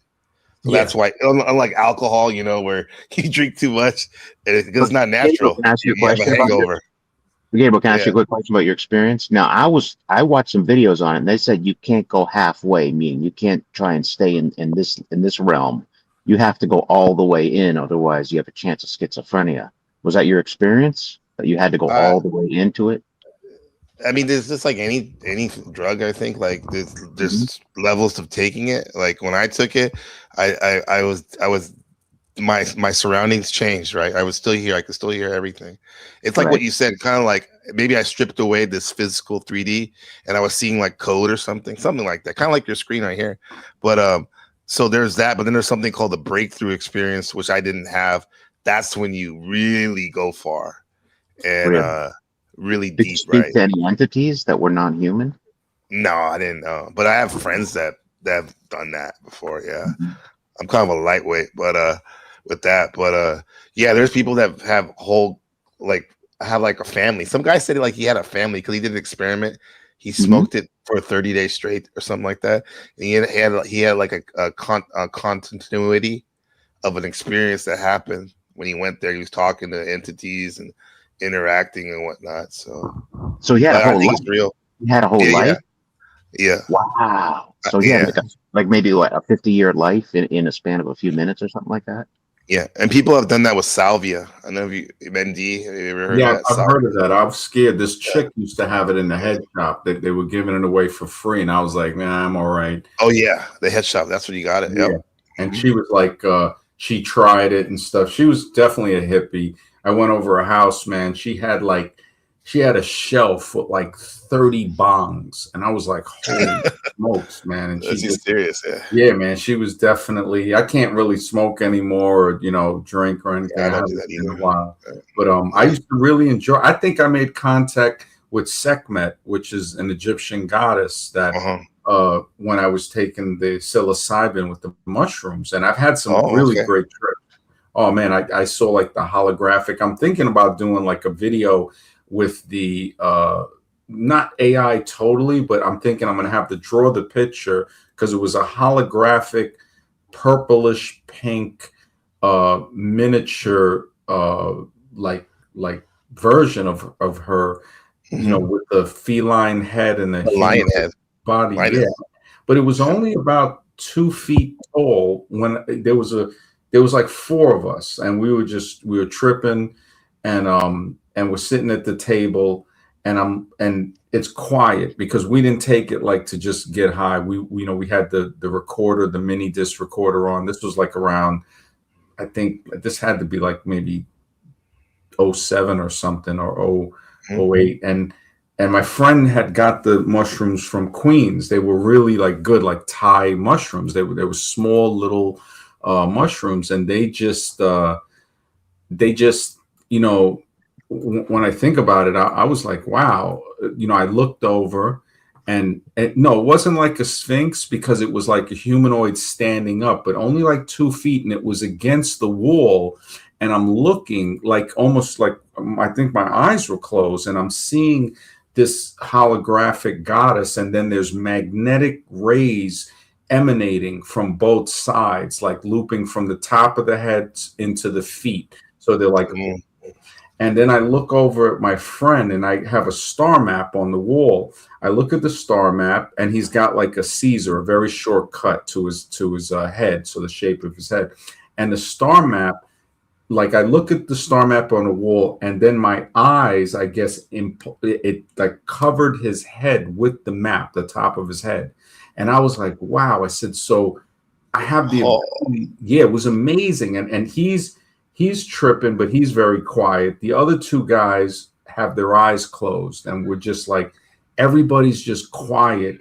And it was amazing stuff that I saw on that. And then there were other times when like me and one guy, Jay, would just trip, and we would see the room would get longer, like the Alice in Wonderland. The table would be longer, and yes. man, the light got brighter, and it's like, yeah, man. And then it would come back normal. And I had about a good maybe about a good eight experiences, 7, 8 experiences with the mushroom. In the military, I tried the LSD, the little hits of acid. That was like on another level, feeling wind in the room. The couch would be bubbling. We'd be smoking blunts, drinking, Heinekens. And, I was a teenager, so I really didn't care. I mean, it was so crazy. We used to do so much crazy stuff in there. When I talked to guys, like when Diego Nose came on, he's a Marine. He was like, I could see he was a guy that was like straight, because when you're in there, it's like you got guys that either going to smoke weed and not care like we did. Other guys that have smoked, but they're like, look, I ain't going to do it while I'm in here. And then other guys that definitely ain't going to do it. And they won't say nothing. And then you got those other guys that'll rat you out. So did you MD? That's like the dynamic in Platoon. Remember Charlie Sheen? There were two different sergeants. Exactly. Yeah, you had the sergeant that'd be cool, smoke with everybody, and then you had the other guy that was just, asshole, red ass. Yeah, exactly. And that's how it was, man. I noticed, and I guess I was a very rebellious person. I mean, and I guess. To a point to where sometimes I look at how I could have went a lot further because I was ahead of a lot of other guys and in just naturally, so it was like I just took to it. It wasn't like forcing but I wanted to get out. I did my time, and that's what they say. Usually the guys that would be better don't stay in, and the guys that stay in are the guys that are kind of afraid because they want to be secure, because it pay. Thank goodness I'm a vet and I can still get medical care in case of emergency, but I don't receive. I wish I received the money every month. That'd be great. Hopefully maybe one day they'll give me something, but I just people were surprised. They go, yeah, man, you don't. I said, well, I got out, I was healthy. I said, I'm not going to lie, and other guys would say that they had problems. I'm like, look, just let me out, man. Give me my discharge, honorable discharge, and I never even used it to do anything. But I think some of the best things that I got from the military were the LSD trips, and I must have, while I was in there, man, at least I would say 20 times. Holy crap. Oh yeah, that's why, because it's something about like there's set, meaning your mindset when you take these substances. Then there's setting, where it's like where you're at. So like, God, it's not like you're at a festival, like a music festival, or you're literally in a very somewhat, at times I'm sure there's downtime, but serious. Yes, you're doing serious stuff, and you're doing it. That must have been wild. I would do it on a Friday night. Everybody would be out. And I remember the first time I did it, it was like a kaleidoscope acid. And I took a hit and I'm listening to Pink Floyd in the barracks. Perfect. And everybody's out. And I wasn't smoking weed. I think I was drinking a little. All my roommates were gone. Everybody was, out doing stuff. And I'm listening to The Wall. And it was amazing. That album, Comfortably Numb. I understand it now. Like when I listened to it recently, like, here and there. And when he's saying, you are only coming through in waves. Your lips move, but I can't hear what you're saying. And then he's like, when he was a child, he had a fainting glimpse. He cannot put his finger on.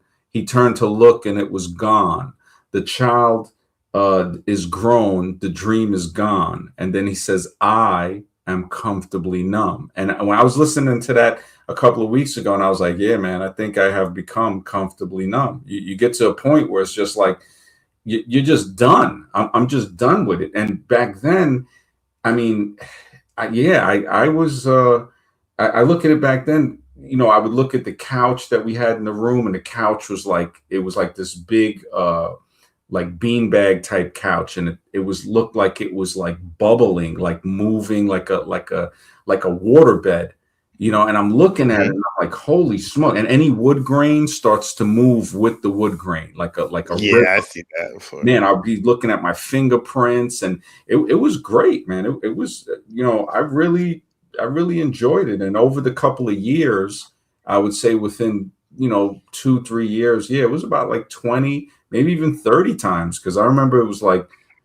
every other weekend, sometimes every weekend. And, did you ever look in the mirror, MD? Oh yeah, man. I would look in the mirror and I would almost like, it's not that I wouldn't recognize myself. I would see through almost the fabric of existence. And I'm like, yeah, I'm looking in the mirror and I'm looking at me and my skin is looking like different. I'm saying, man, it was amazing, man. And I was so fearless when I look at it back then. I didn't care. I remember one time this guy had a boom box, this guy from Nebraska, Bratsveen. I remember he was, young. I was like 19 or 20 by then because I entered as soon as I turned 18. So by the time I was 19, I already had 2 years in, and a whole year of 18, whole year of 19, and he was like needed money, and I go, all right, I'll lend you $40. You give me your boombox, and then if you don't pay me back, I'll just keep it. And he came to the door because they had moved me to headquarters. So I'm staying with this one guy, Lumen. Chad Lumen was his name. Cool dude from Indiana. And I'm there alone and I'm smoking a blunt in the room, like some shit you would just go straight to jail, but he comes in, he knocks on the door. I open the door. I'm like, who is it? And he's like, he looks, he's like, and he just runs away. And I'm just like, all right, and I just shut the door, and I'm like, and people were like, yo, you were just nuts. Like one guy was in there. He had 2 murders from California. He was from Oakland, Butch Houston. Hey, that's where I used to live. Yeah, one guy was self-defense. I think he did 18 months. The other guy, again, it was self-defense. He did 2 years. And then when he came in, I think he was pending a 3rd murder. He was like 29. And he was gangster from Oakland. And one time I had like a 1/4 pound of weed in my locker. And he's just like, God damn, man. He goes, you got like the heart of a gunslinger. And I was just like, man, I said, I'm just doing me, man. I don't give a shit. And just, I got 10 months in the wake up because I would just count the years. And then once I got to that last year, I was like, okay, 10 months, 9 months, 8 months. And finally got out, man. And just, I should have brought my duffel bag because I left stuff. I left my posters, and I just was like, I didn't look back. I just, and then, I still had, you're still attached till you're like 26 to the draft. So finally, once I got to my mid 20s, I just, I didn't trip on her. When I got out, I was chilling with this girl. She was like a hippie. I think it was like the early 90s, and we were in the Bronx, and these guys were walking by. No, this one guy, and he goes, he's got mescaline. So she was like, yeah, she was married, and we were having like an affair, and she was like, yeah, let's, get the mescaline. So I was like, all right, we got 2 hits. And for 4 hours, I mean, reality looked like it was dripping, like the walls. I was hearing a buzz, like a bumblebee, just buzz, and I'm like, holy shit. And I'm blasted. And then, she lived up the block from me. I drop her off, and I'm just like, I'm so blasted. It's like, I remember we would get high to where we would be chilling, and I'm like, look, I don't even want to hear your voice. It's like, just be quiet and let me buzz, and then the other 4 hours, I had like a headache, man, so bad. I had to hold my head. I was laying face down on the couch, and I was almost like, man, maybe I should go to the hospital. Mm-hmm. And I just fell asleep. I think it was the cut they might have used on that. And yeah, I never did it again. The mescaline, I never did it. But those first 4 hours was unbelievable. And then I didn't trip for like over a decade. I just smoked weed. I drank a little. And then this one chick I was with, I was like, yeah, I ain't going to drink no more. Like when the good weed, like the Indo, when they had that song, smoking Indo, drinking gin and juice. Gin and juice, yeah. Yeah, I didn't really drink the gin, but, I was like, yeah, why even drink? So, I smoked a little, and then eventually by like the 2000s, that was the first time I tried the mushrooms, like when I went to Amsterdam, and they had the smart. I think I tried it before I left. So I had a friend that had them, and I was like, okay, yeah, when I go to Amsterdam, man, I'm gonna check out some of these spots. And yeah, I was chilling, man. I really had some good time. Yeah. So I just feel fulfilled. So if I like at any time, I'm more than happy to die. I'm so happy to die because it's like almost to like, there's not really too much left. Everybody's gone. A lot of my friends are dead just from crazy stuff. I saw a guy the other day that I knew from the 80s, and we were teenagers, and he like, I knew him when we were young, like, 14, and Daryl. And I was like, holy smokes. I was putting gas in, and he goes, yeah, so-and-so Miguel, he goes, he died. He was in a car crash. I was like, what? And then, this Puerto Rican guy, and then his brothers, he goes, yeah, one of them didn't come. And then the other one, Danny, had went. And I was like, wow, man. I was like, he passed in a car accident. And then Daryl's brother, Leroy, had died a few years ago. I think it was a heart attack. And I was just like, yeah, man, you never know, when you're going to go. And Daryl's a brother, man. He reminded me of like Rodan, one of them like looked like he's made out of cement or something, big, king of the monsters, something, And but he was always like, he was so hood, it was ridiculous. I know some guys that are just, they're like beyond what you see in movies. That's why nothing really, I'm like, man, these guys on the internet, they don't know what I grew up with. It's like, they think they're gully. They ain't shit, man. They're gully. Yeah, that city too. That city is ridiculous. Excuse me, Mr. X. Your city, New York, it's a psychedelic city. Like my city, I'm from San Jose, Oakland, but like I went to college and I heard Oakland is in San Francisco. Bro. Oakland's falling apart. No, man, it's been like that for a minute, man. And over there, it's like that was I was raised on gangster music. I graduated high school in '96, and I when I moved to Oakland, bro, when I got married, it was a different story, bro. Like, be careful what you wish for. Yeah. The first week in my house, like there were I think that weekend, I think 15 people got murdered in our neighborhood. Not 15, like maybe like 12 people got murdered in our neighborhood.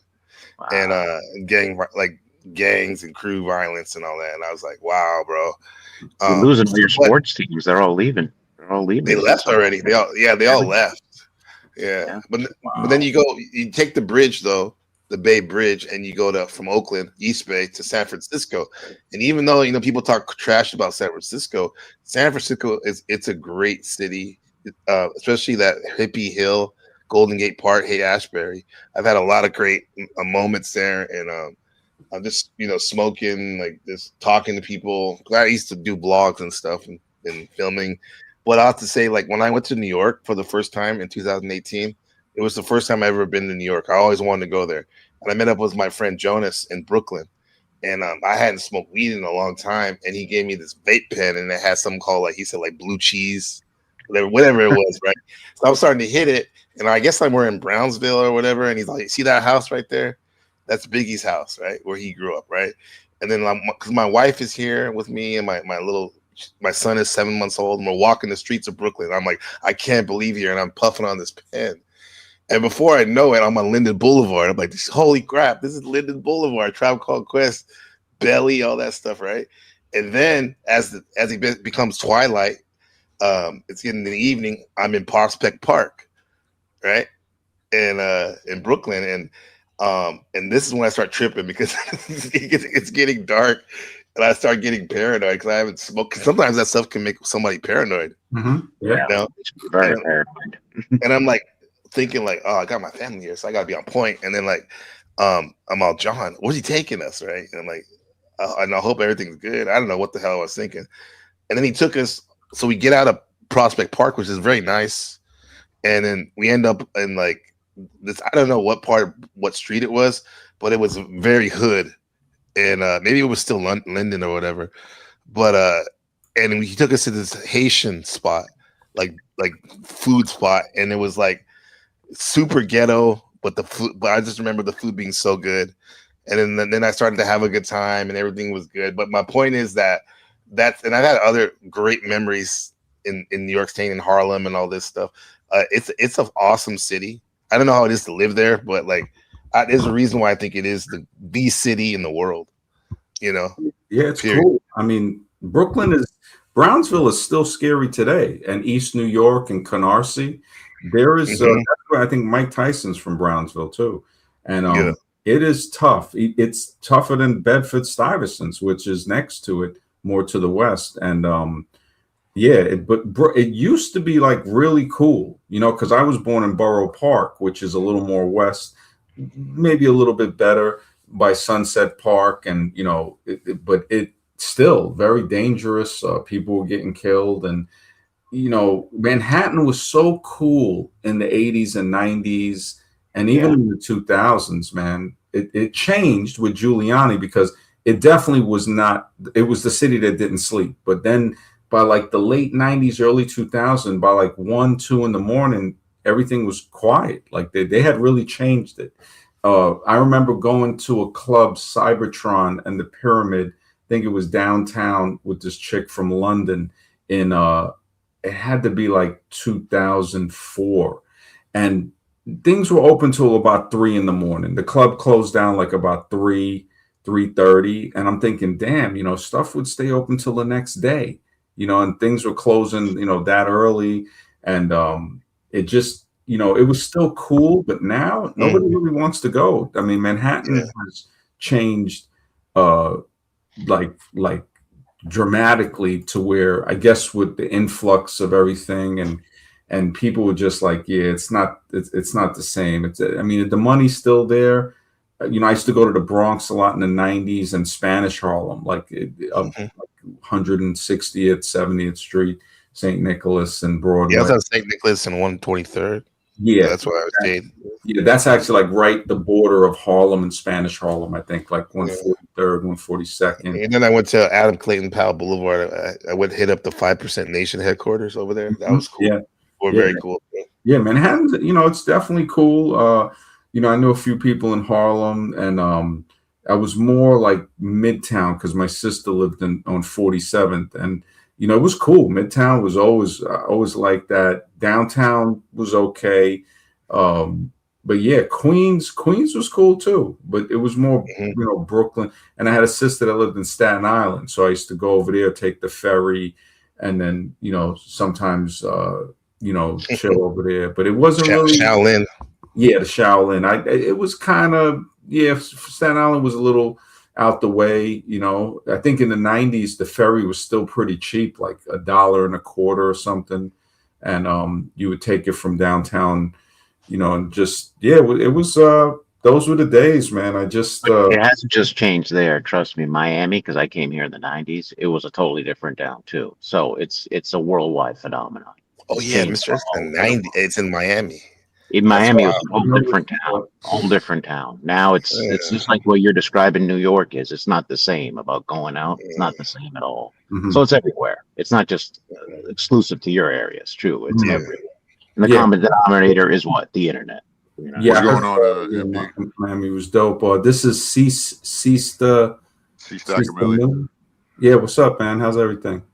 Oh man, just tapping in. Appreciate you coming into my show today. Sorry about all the hostility. Oh, cool, man. Yeah, it's cool, man. Definitely, it was good to come on there, see Gabe, brother Gabriel. Just chilling, man. But yeah, man, just anything on your mind? Yeah. No, I was trying to, my point of view. But I know you don't want to harp on it, but I'm just letting you know my point of view the other day was just I was trying to have a conversation. That guy, he's real fucking he's real TOS, and like you trying to have a conversation, give people chances. You can't give everybody chances. So yeah, imperious. Have different type of levels of thinking on the panel, and just it didn't work. So I kind of got frustrated. I appreciate you keeping your composure though. Yeah, cool, man. I appreciate it, man. I just it's life, man. I've been doing radio for it had to be since 2010. My first interview was when I had that other channel. There was a guy from Camden County, Akult, AKULT, and he used to see me on camera with the map and stuff, and he goes, "Yo, I want to interview you on Blog Talk." And I was like, all right. And that was the first interview I did on Blog Talk in 2010.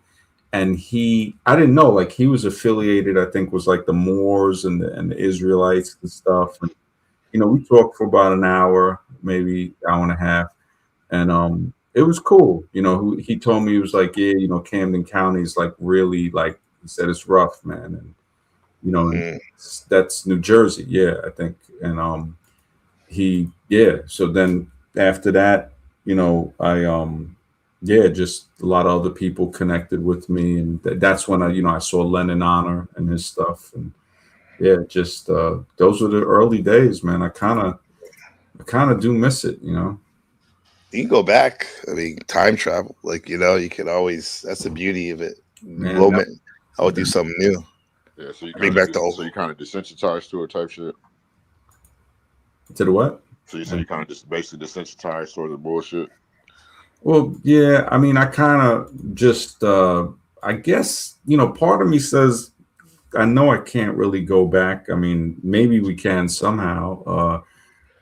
And then also today I was thinking, well, you live life. It's like there's no take backs really. There's no, if I could live this life again, I'd probably be a lot kinder and cooler with people. I was cool with a lot of people, but I would be a lot more kind. I would probably like invest in like maybe like a cheap hotel type of thing and just have because a lot of people moved out of New York. I'd be like, look, I got like a cheap hotel, like those, those hotels where all crackheads be at and stuff. So Yeah. it wouldn't cost a lot, the hookers and stuff be there. But I'd be like, all right, man, you ain't got to stay in South Carolina. You stay over here.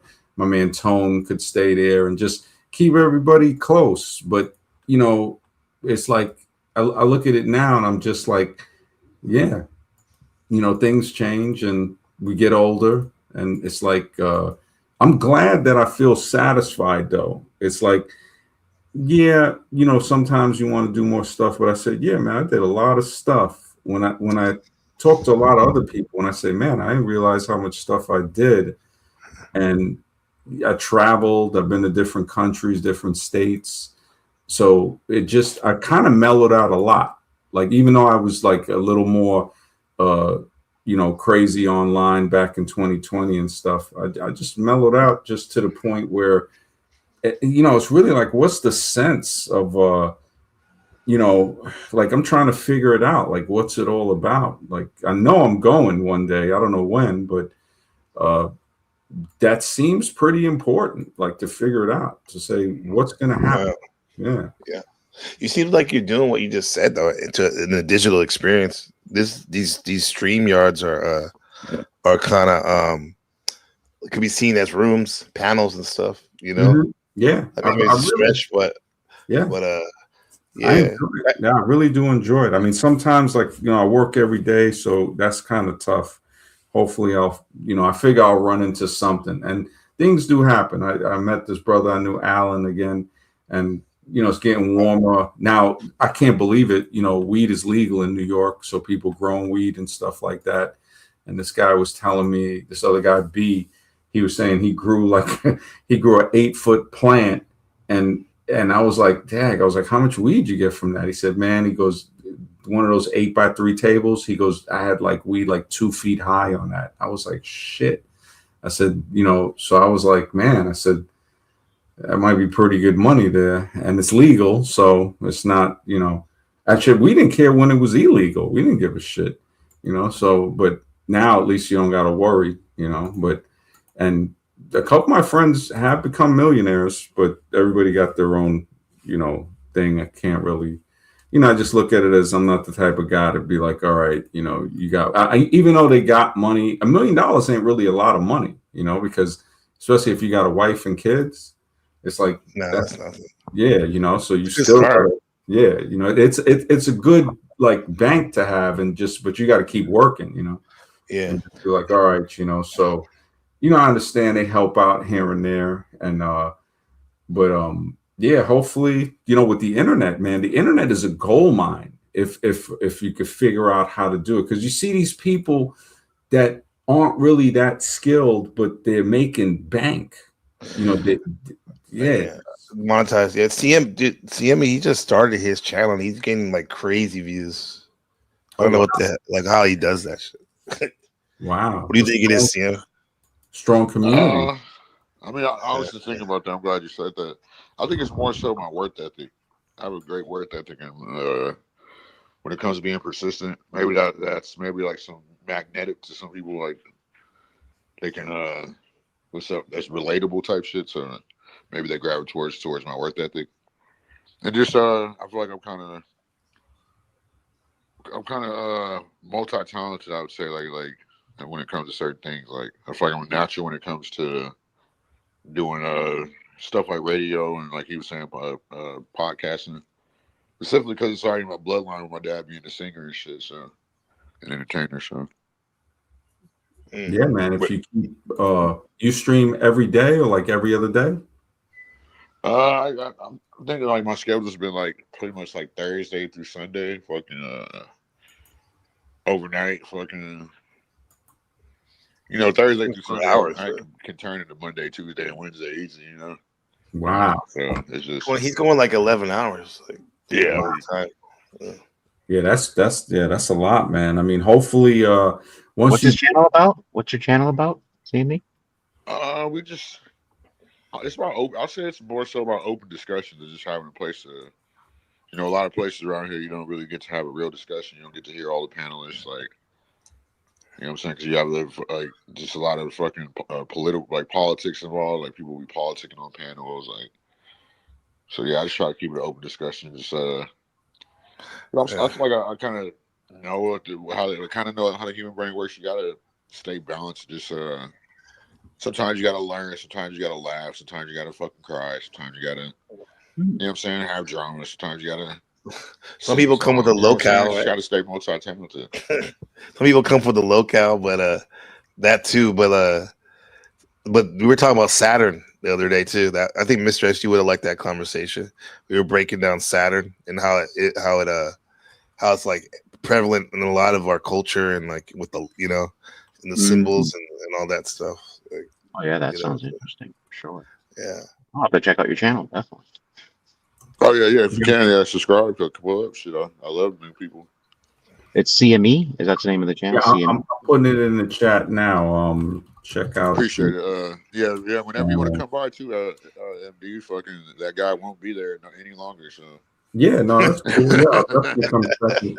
Yeah, I just put it in the chat. So if anybody type in @Seymour Stacks, I think that's it, right? I just looked at the thing. Yeah, so that should be it. And then Blaxican channel, NPC, the game. Yeah, that's how you met me. I'm the Blaxican. Yeah, I remember you used to have that. You used to go by that NPC, the game. So we got that, and yeah, man, it just I'll check it. So you say between Thursday and Sunday. Because tomorrow I got this guest coming on. He's a really cool guy. He's like in his 60s, deep researcher on like all type of stuff. Like it looks at stuff like a psychic type of thing. So it's metaphysical, but I think it's only going to be like an hour and a half. And then I'll see what happens with Scribe. I think Scribe is probably busy tonight, so he might. Oh, Scribe's a great dude, man. Yeah, he definitely. He's been hanging with me for like almost 6 years now, man, since 2020. Mm-hmm. Yeah, a lot of people are surprised. It's like we've been chilling for so long. And we always get into arguments, and we still cool. And it's like brothers. We just brothers, man. And we just met, and it clicked off. He was like, "Yeah, man. When I heard you on LFA's podcast, and you were saying a lot of real true things about relationships, and it kind of helped him." He said, "Man," he goes, because he was even like, "Look, man, you need to do that." But I'm like, now that things changed, I said, it's funny because on Smash they still got the fresh and fit when Myron before he started that when I was talking. Remember that? Yeah, the guy that bought the channel. He's from, I don't know what part of Africa he's from, but he thought he was going to be able to run it. I said, look, sell it to him. And then we didn't get a lot of money, but I told Scribe, I said, look, I want to start something new. I'll do this channel just to get away from that stuff. And then, I'll see what turns into what. And then stuff happened, family stuff. And then it's just like, wow, things took a different turn. So, stuff is different now, man. But I'll definitely check out Seymour Stack's channel and check your channel out too, NPC the game. What kind of stuff you doing on your channel, Gabe? It's conversations, but mostly it's like lately I've been talking about like the psyche and culture, like how some of the like people like Freud, some of their theories about the mind and how it relates to everyday life, what we're dealing with now. Mm-hmm. Yeah. So and a lot of it too ends up being meta conversations about these online communities that we're in, and like how certain personality traits come out that so that's what I've been talking about lately now. Yeah. But I like to have fun and laugh and stuff like that too. But culture, I guess it's culture, bro. Like what is this culture that we're living in? That's what I'm talking about right now. Yeah. I'm interested in that. Yeah. Yeah, no, we definitely, these are the two channels. I just got the links from the private chat. So NPC Thanks, MD. Yeah, definitely, brother. Always, man. Yeah, appreciate that. Yeah, So man. I got a question for you. Mhm. What do you think about the elites? Because I know you know about this stuff. Their god being Saturn, the Black Rock, the planet, the biggest archon, the planet of restriction, or that wants you to break Arabia restriction, pretty much. Like, what do you think about that? I heard you talking about the Roman earlier. I think that was a topic, a great topic. Oh, Too. so like, what do you mean, the Black Rock associated with Saturn? Yeah, the cube. No, I I'm guess saying, like, it's what do you something think about the elites worshiping it? Like, since Okay, like the elites. and trying to act like they're not. Yeah. No, there's definitely something going on behind the scenes. I think, I'm not sure if it's Saturn, but there's definitely something behind the scenes where, like how one with archaeology, they're always trying to lie and tell us, okay, evolution, things go in a straight line. And when I look at the archaeology of Egypt, Rome, Greece, India, China got this stuff on lock. But even over here, the pyramids in Mexico, the stuff in South America, it's like they're trying to prevent us from seeing the truth. But whatever it is that is running the world right now, it seems to be like psychological. Like Larkin Rose and Robert Greene, who wrote the 48 Laws of Power and stuff, like he has videos where he makes pretty good sense, where he's like, look, because I see this too when I look back at my life, power is totally psychological. So it's like rich people have poor people convinced that the other poor people are holding them down. And I see this clearly when you look at politics. I don't know if these people that are doing this worship ritual stuff are people. So that's one thing where I'm like, okay, could people look like all types of humans and not be human? So, like when I look at ant colonies, and anybody can look up the research, you have spiders that mimic the ants, and not just one spider. You have spiders that mimic different types of ants throughout their colonies, and they prey on the ants. Then you have crickets and beetles that mimic the ants that live within the ant colony. And I say this because the human colonies are very reminiscent to ant colonies. We have workers, we have soldiers, we have different people that do different parts within it. But then there could be people that aren't really people, like, non-player characters, kind of like those Invasion of the Body Snatcher movies. The thing that's ruling us might look like us, but it might not be human. And there's definitely something with the whole sacrifice thing. Like Sacrifice and slavery. Yep, I'm glad you went there. There's definitely something with that. And there was a thing that I had the PDF. It was a study that somebody did in Barbados. There's a hospital, I think it's Queen Elizabeth Hospital. People's babies were they were saying, oh, your baby died at birth, it was stillborn. And they're like, all right, can I see my baby? They're like, nah.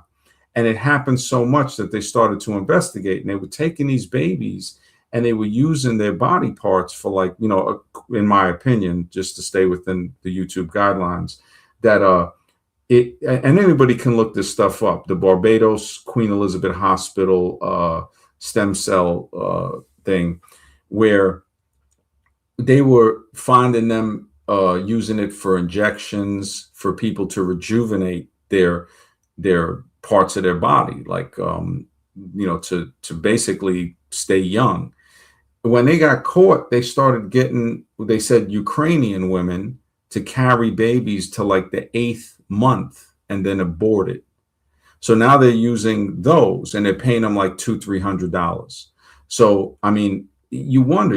I think Oprah got caught out there using a skin cream that was made with foreskin cells that would rejuvenate the facial skin because of the stem cells in the foreskins. And anybody can look this up and find the stuff. So if this is showing us, it's not just in theory, it's showing us that it's shown us that, oh, this actually is used to rejuvenate parts of the human body.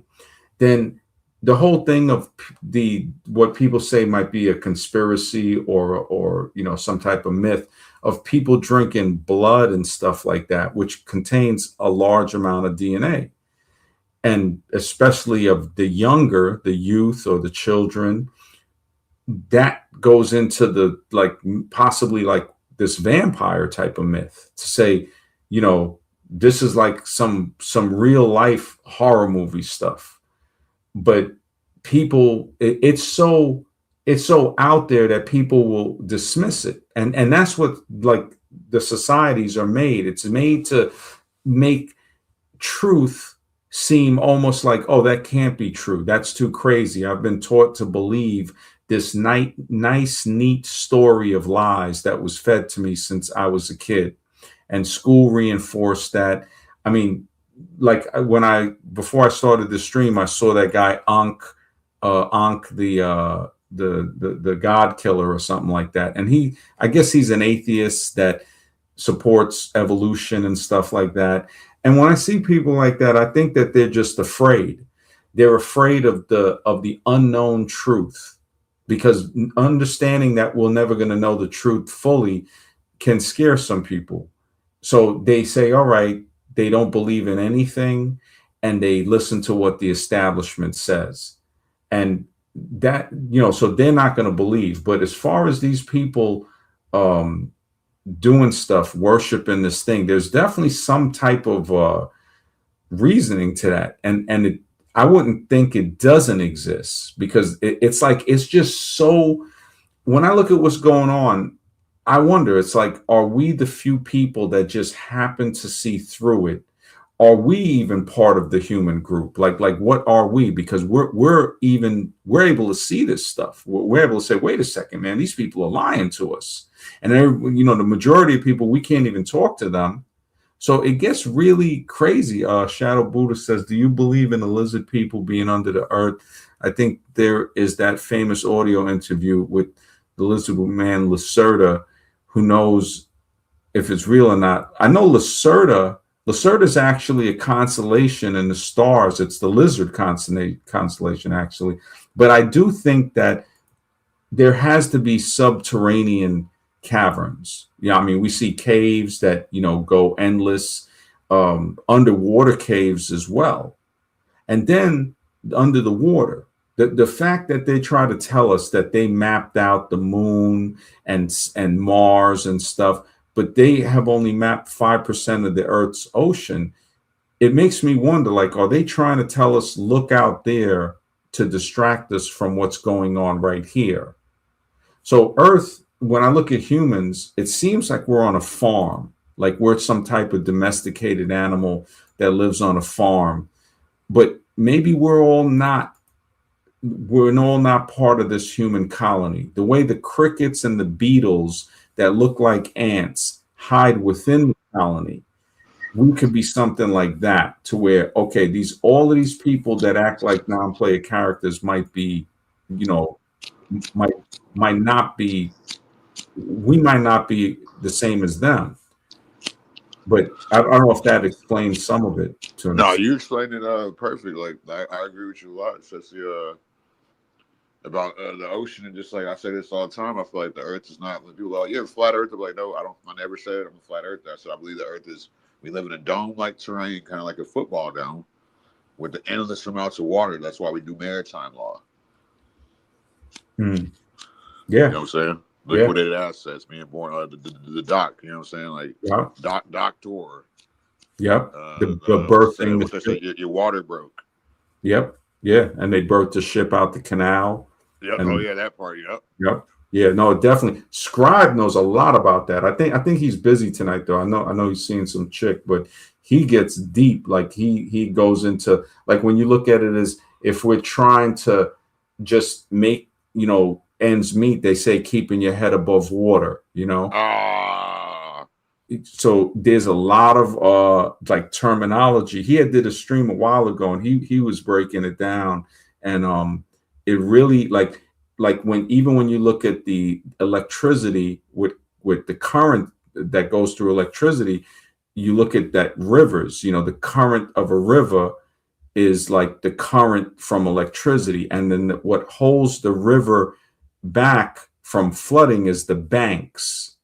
So just the way the banks contain the currency, which is the money, which is like the electricity or the fluid that makes society flow, and the banks hold the money. So the river the current is held back by the bank. So there's some type of relation with that. But even with the words, when we look at president, it can be respelled into is pretend. So you say, okay, this word, you can take the exact letters without adding or subtracting any letters and spell is pretend, which we see that the president is like a puppet. So it's like, okay, the word is actually relating to that. The word television can be respelled into tone is evil. So you have that respelling, but you also can respell it into, it has like a few more words. I'm trying to think of what the other word, because I had the book. It was tone is evil. And then it had like, I forgot the other one, but cable television can be respelled into bestial violence. So when I look, I said, wait a minute, how is this even possible? So within the English language, there are like hints. Either the language is conscious or sentient, or there's a code in the language when it was created, because English is only 400 to 500 years old. So we see like the word silent, if you respell the words, it respells listen. So it's it's like the riddles and enigmas behind it. Yeah, exactly. And I'm saying, I don't think this is by coincidence, because there's just too many. I presented it to this lady the other day. She used to teach at the Montessori school, which is like a very like a high rated private school for kids that people want their kids to go to a school where they actually learn. And she was telling me, she goes, look, this goes way beyond chance. But then, she fell back into Fantasy Island, like she was busy doing something. It was at like this event where, I think she wrote a book and they had authors there. And I said, let me go talk to people. And one of the guys wrote a book. He was with his wife. They were kind of an odd couple, kind of Addams Family-ish. And they, he wrote a book called something, The Zodiac Killer, like the Zodiac, and then something about it being a fake killer. And I spoke with him, and he goes, yeah, man. He goes, before the Zodiac Killer in California had started, he goes, the police and the fire department went on strike. And then the next thing you know, these Zodiac killings started happening. He goes, and then they begged the police and the fire department to come back off strike. They must have gotten whatever money that they were striking for. And I'm like, wow, that's kind of odd. I was like, so you think that maybe they were, somebody with the department is involved with those Zodiac killing type thing. And he said, it's very possible. So when I look at stuff like that, and we all know, like, people who are aware, they know that the corruption runs very deep in the law enforcement, in politics, in everywhere, in any type of federal type of thing. They just caught a sheriff and like 3 of his deputies in Colorado sexually abusing a corpse. And they fired, half of the department. And I'm saying, these are the same When people. was this? Yeah, this is in Colorado. Recently. When recently? Yeah. Let me look it up again. Sheriff in Colorado, SA's a corpse, because it came out recently. Yeah, March 2026, Castilla County Sheriff Danny Sanchez and former Deputy Keith Schultz were indicted in Colorado on charges of basically having sex with a corpse and official misconduct. Now, this is some crazy. I mean, you look at something like this, it's like, what? And these are the people that are pulling people over and stuff like that. The charges arise from the mishandling of human remains on a property in Wild Horse Mesa, October 2024. So they now prosecuting them for this. This is crazy. This is some like horror movie type stuff. It's like, what the, I mean, just looking at, people, America, the world really, but definitely America is like an asylum. This is like a straight up asylum. And they had further indictments in the department. Under Sheriff Cruz Soto and Sergeant Caleb Sanchez, the sheriff's son, were indicted on separate charges related to a different incident involving the alleged use of force during a mental health crisis. Over half of the small 7-person law enforcement staff was affected by these indictments.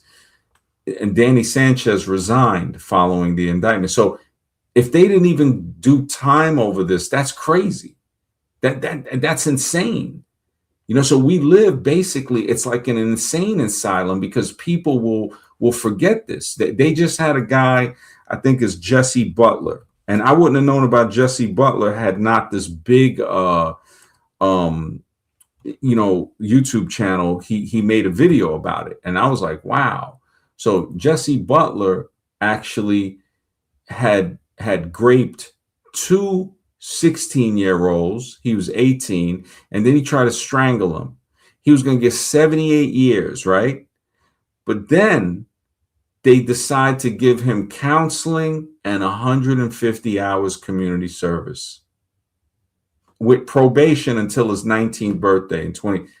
This is, when I look at stuff like this and I say, wait a second, and a lot of people don't know about it because they flood us with all these different things to try to distract us, to say, there's a football game on, this person just dropped an album, and that's why I tell people, me personally, I don't trust any politician, any celebrity, or any religious person, like a preacher and all of that. We see what happened with TD Jakes, straight butt pirate.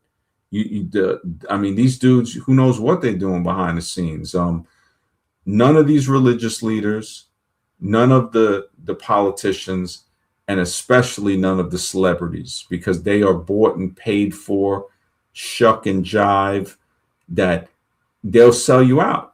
They'll sell you out in a minute. The fact that they will use them to say, oh, I voted for this guy. And somebody had asked earlier in the chat, I think it was Alexis, you can't vote your way out of tyranny. That the vote to me is just like an illusion. It's like, you really think that they're gonna let you vote them out? You think the vote even matters? It shocks me, man. So that's why I say critical thinking is absent. It's disappeared. You don't have people that think critically and say, okay, so every president that I've seen ever has never did nothing to help the people, really. It's always a disguise that they say, okay, we're going to send money over here to this country, but Flint, Michigan still doesn't have drinkable water. But nobody cares about that. So it's like people have something with their memory. Something is going on with their memory. Like that Men in Black shit. Yeah, exactly. And the Men in Black. I follow you on everything you say. I've been through it. Like, I like to consider myself. I don't like to consider myself. I know that I'm a target individual. Like, what I'm saying? If I tell you my background, Gabe knows about it. My family's worked in Hollywood. They're still in Hollywood. Like, what I'm saying? I don't trust them at all. I don't want $1 from them because I know it comes from that corruption. Mm-hmm. Yeah. I've done enough research, and like I'm like, I caught it like a couple years ago. My mom, out of all people, called the cops on me, leaving my house 3 a.m. of all times, and I drove towards a cop, like leaving my cul-de-sac, and fucking I catch an aggravated assault on the cop. Wow. Because they said I drove towards them, leaving my own house. Damn, that's crazy, man. It just yeah. And these are the same cops that might get caught, like with these guys. With these guys, yeah, it's the same. They're in the same county as that racist cop lady, Ashley Rodriguez, whatever her name was. Yeah, and people, that's the crazy thing, and you're right for not taking the money, because there's some type of energy that when you take stuff from money that's made a certain way, I never really like cared when I was younger, but I remember a guy told me, he said, look, man, he used to sell a lot of drugs and he was from Queens. And he goes, man, he goes, I had like pillowcases of money. He goes, and then they got busted, they went to jail, and he went to prison. And actually he goes, yeah, man, he goes, the people he thought was cool, stealing from him. And he told me, he said, man, he goes, I don't know what it is, but there's a bad energy that follows that. Like he used to sell crack. And I was just like, man. And he goes, yeah, man. He goes, don't ever even be around. He goes, there's just some type of energy. Because my girl and his girl were friends. And that's how we met. And he was out and everything. This happened in his past. And he was like, yeah, I'm glad to see that you don't do nothing like that. I said, yeah, I ain't trying. I said, too many guys getting killed, going to jail. I said, it's just not my thing. And he explained to me, he said, yeah, man, he goes, I don't know what it is, man. He goes, there's just some type of energy. He goes, no matter what you make, he goes, you're always going to pay for it. It's somehow. And, when I look back at a lot of people that did do that, I see guys in their 40s and 50s still trying to kick drug habits that they caught, that they had in the 90s. And it was from, selling it. Dudes, I would talk to them and they'd be like, yeah, man, they started crushing it up, smoking it in weed. And then next thing you know, they're not even smoking the weed. They're just smoking that. And dudes just never got off it. And just, it destroyed them. They got killed or still on drugs. And yeah, man, it just, I was like, man, this is some serious stuff. And it ain't happening by chance. I think the government purposely allows this to happen, because I used to say as a kid, I said, why can't anybody go to white neighborhoods and buy drugs? It's like, why is it always coming to black and brown and, Spanish neighborhoods? It's got to be rich white neighborhoods. I mean, because you have plenty of meth in the poor white neighborhoods. Yeah, you do see that. You definitely see that in the poor white neighborhoods. But you know what I noticed in New York, you don't see meth. Meth is like I would think a Midwest type of thing. Like it's a cheap, I guess, like some type of cheap chemical type of thing. On the East Coast, it's mostly coke, crack, booze. Weed was the thing that actually a lot of people, it would save them, I guess, from not, really getting hooked. They say is worse. It's way worse for you. It could be, yeah. It could be. Hey guys, I'm about to take my son to lunch. I'll talk to you guys later. CM and Mr. X and MD. Appreciate you guys. Yeah, bro. I appreciate it, bro. Yeah. Salute to you guys. Okay, thank you guys. Definitely. Much love. Yeah. When I think about all of that stuff, and I'm like, yeah, man, that when I look at what's going on, yeah, there's definitely, it's like, I wonder if they feed off of us when communities get drugged out. So we have that too. We have the fact that we're being attacked with the food, the water, the air, the soil, in my opinion. Mr. X, you had something? No. I'm listening on. I was saying earlier about when you guys were talking about those trips you took with the hallucinogens. Mm-hmm. I wanted to mention, but you guys are having a good conversation. I didn't interrupt. But maybe what you saw was really not a hallucination, but more of reality, reality that we're blinded to. Yeah. I could definitely see that. It's so real. And then I'm thinking, yeah, I don't think it was a hallucination. I think it was definitely some part of reality that I can't see normally, but you can see it when these. One guy called it teacher plants. This guy, James Arthur, he wrote a book called Mushrooms of Mankind, showing that certain things allow you to see through the veil of what we think to be reality. So kind of like pulling the curtain back on the Wizard of Oz, seeing him behind there. Possibly, I haven't done anything like that in a long time. I think it's just, once you do it, it's like, okay, it comes a point where you don't really need to do it. But I could see some people saying, well, it's a ritual, a rite of passage or something. And I'm just like, well, I think I'm done with all of that, hopefully. And now I'm just looking at the way society is run. And it definitely has some like ant colony type of thing. And that's why I'm like, yeah, there might be people in society, like, I mean, who knows? When you look at what, these people are being charged with, I mean, that thing with the corpse, I'm just like, what type of thing is that? It just, I mean, what level of mental sickness does somebody have to have sex with a corpse? That's just, I don't even understand that level of nutcase. It's like the movie Eyes Wide Shut. We don't understand how nuts this world really is. It falls back to what you were saying earlier. Everything falls like everything goes together. It falls back to what you're saying earlier about the different people from different places, different. You know what I'm saying? Mm-hmm. So yeah, they have different. That's where probably these. It's all deity worship when they do. It's the ritualistic thing like that. You got to remember these cops are they're Masons. They want to be Freemasons who follow like it's a mockery of letting that Kundalini energy reach the 33rd vertebrae, which is the Christ consciousness. So it all seems to be a mockery of that. Like we kind of talked about this on my live earlier. I fucking fainted on my live earlier. I was so tired, but yeah, you're saying How long good shit. I think we should how long did have you this stream? conversation because it's a very, very interesting topic about.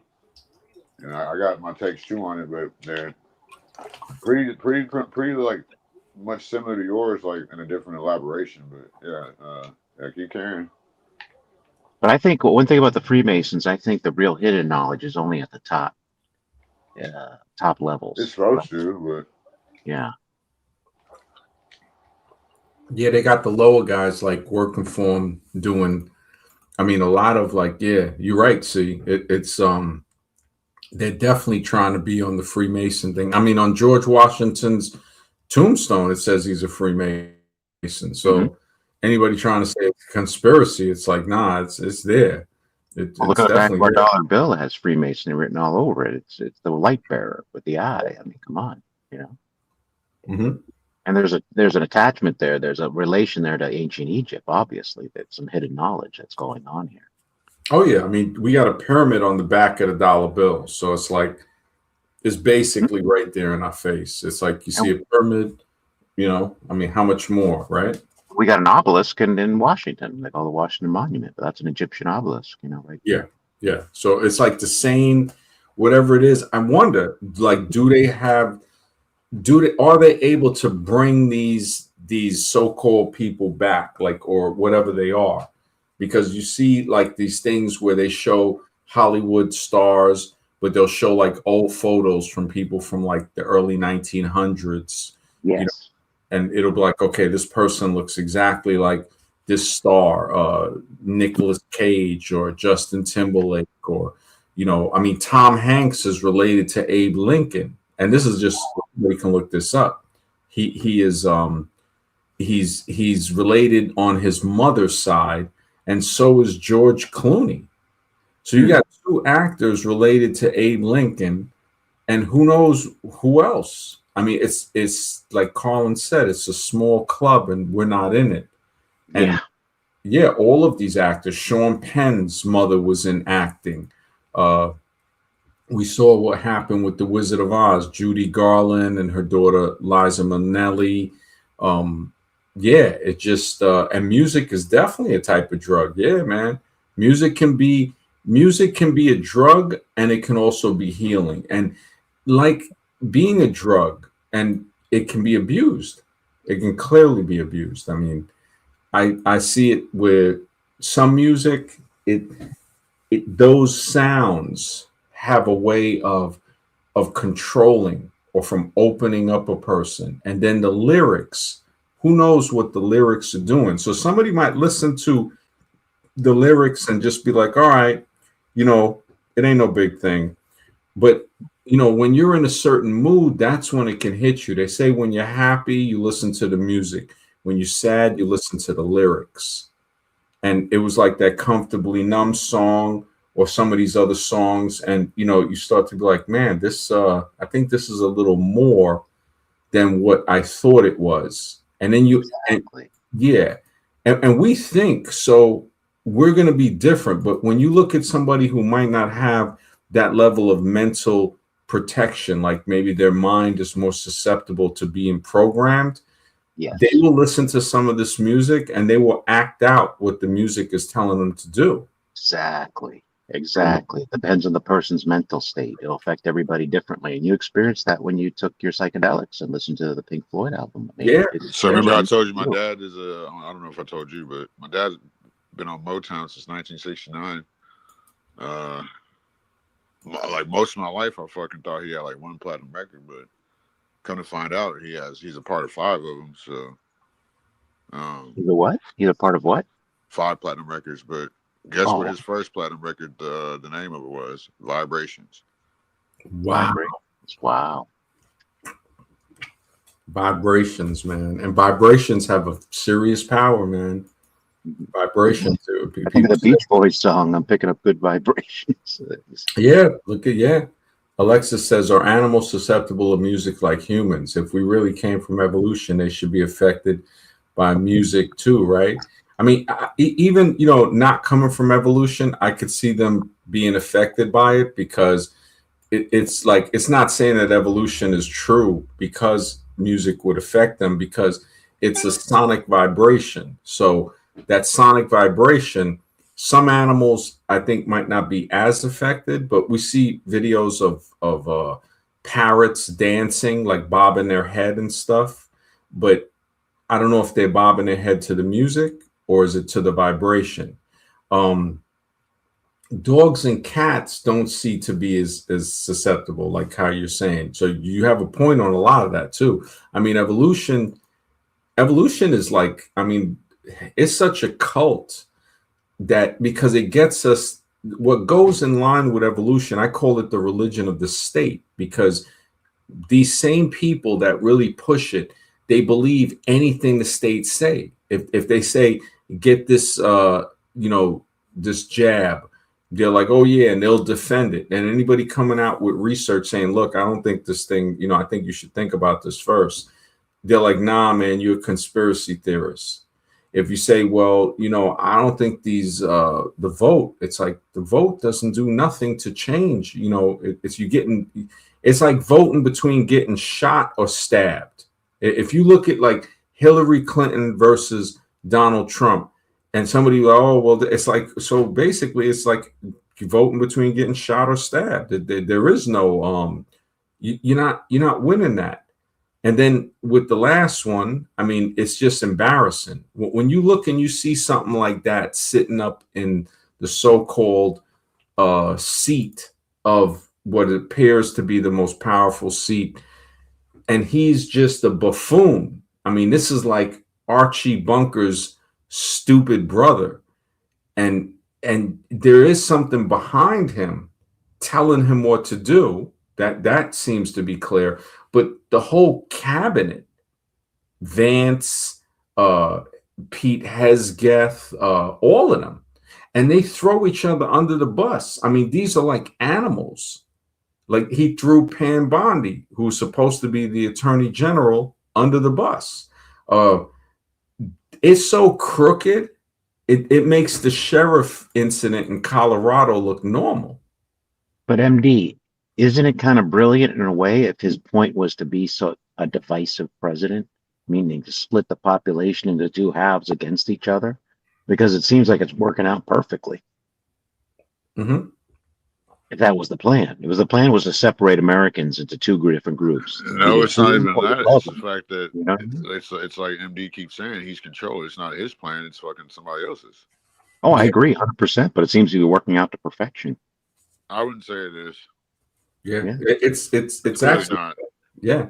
I mean, I can only hope that something in between there, like whoever they're fighting with secretly, that something happens to where one side and it's a long stretch, because it's saying that, okay, hopefully there's something good that will oppose this thing, or is it going to get better? Is it going to get worse? I mean, I have not seen it get better ever. I've seen Ray Gunn, he did stuff that a lot of people didn't know that come out later. George Bush, the father, Clinton, George Bush light, then Obama, and then Trump. and then Biden, and then Trump again. And Obama was actually, when you look at him, he acted more professional than a lot of the other guys. So he was still, part of the agenda, because when he But the bombed, policy was the same in the end. yeah, The policy was all the same. yeah, I mean, basically they had him bomb Gaddafi, and when you look at what Gaddafi was doing, it looked as if he tapped into an ancient underground aquifer that was an ancient Nubian aquifer, which they don't want to admit, which allowed him to pipe water all through Libya and other countries and turn the desert into an oasis that was growing food. So anybody can look at the pictures and see, like, oh, he was building it up regardless of his beliefs or whatever. What is the reason that they would use the labor force here, the tax money here, to go and destroy that? So maybe it was destroying evidence plus destroying something that was building a world that was helping people. And I'm not saying that that part of the world is good or whatever. I don't know, but I know one thing: they used money from us to go and do that, with just the way they use money from us to do everything. So are we really like free? It just seems this a different type of plantation. This is just a modern day plantation. We can walk around. It's like an open air, big max minimum security prison without bars, and people got the bars on their mind, really, because you try to talk to somebody and there's not too many people to talk to. They keep us like to where the belief system, politics, religion, and the belief in government, man. Anybody that believes the government, I'm like, how? Yeah. See, you have Well, something. you know what, MD? That movie Contagion came out in 2013, and then 7 years later, it became real life. Mm-hmm. Yeah, I'm looking at It's the called movie predictive Civil War. programming. Yeah, Civil War in 2024. So is this going to be another 7 years? That would be, what would that be, 2032? That what something like I this don't is know going to about happen that, with 'cause, the. like, I feel like their agendas ran out. Like they were under different hierarchy in like 2013. But I think the Civil War is, and really World War III is man against woman. That's the Yeah. Maybe, real but war. maybe it's just a depopulation agenda, because by then AI, who knows how advanced it'll be. Well, we need as many people. AI. That's what people don't understand. They've been had AI since Lord knows when. So like that's But just we're like seeing it affect the economy now. People are getting laid off like crazy now. Now it's really that's cutting just out. they said this was gonna happen. Like they can Yeah. that's something. That's a fall guy. They love fall guys. Just think Mm-hmm. about it. They think how long they've had AI, CGI, all the other one. I can't think of the name of it, but they've been had these things. Like They had it, but not to this extent. I mean, I think I remember a year ago, I watched this one video. It said the layoff was due to AI was only at 3%. It's already grown in 2025 to 10%. So it's growing exponentially. Well, The I AI think they just, layoffs. what we're seeing is, they had to have this behind the scenes, you know, Mhm. decades before what we see now. It's like it was probably tested in the lab, and then they say, okay, release it at this level. And I think C is right that the third thing is coming, that they're clearly pitting man against woman and woman against man. It's Mhm. clear. Yeah, you see, you just look at the relationship game, and it's ridiculous. It's like it's just constant opposition. I mean, just the fact that they call women and men the opposite sex, when it's not the opposite sex, it's the complementary sex. A man complements a woman just the way a woman complements a man. They fit together, and they're twisting stuff. It's in the and I was thinking of this the other day, and this is nothing against people, whatever orientation they have. I've noticed people don't really come out on shows and say what I say. Like I say, look, I'm a heterosexual male. I love the female form. I look at it, it's Me too. beautiful. And I don't hear that a lot. So when I'm looking at it, it's like, okay, you have these movies, and these movies are being acted by males that are not straight. They're not hetero. So when we see that and we're looking at a movie, it's as if we're getting programmed to, because we're thinking this dude is straight or this woman's straight, and we're looking at the movie, so we're getting duped, kind of. I think it was Scott LaRock Jr. He was on a podcast, Doggy Diamonds, a few years ago, and he was saying, look, nothing against people with whatever way they want to swing, but when you have a guy cutting your hair that's not straight, he might be cutting your hair to where it's going to have you being perceived as being more attractive to men than to women. So the person you want cutting your hair would either be a woman or a heterosexual man, not anybody beside that, or doing other things too, like whatever it is, watching movies, listening to music. Like, you listening to music, and I ain't gonna lie, there's some people of all different orientation that can make some good music, but what is that music really doing to us? What is it? Why am I listening to it? Like, what am I benefiting from this for? And it really makes me wonder. It makes me think, man. I mean, it's good to see you, AI, man. Quantum computing, then it's game over. Yeah, man.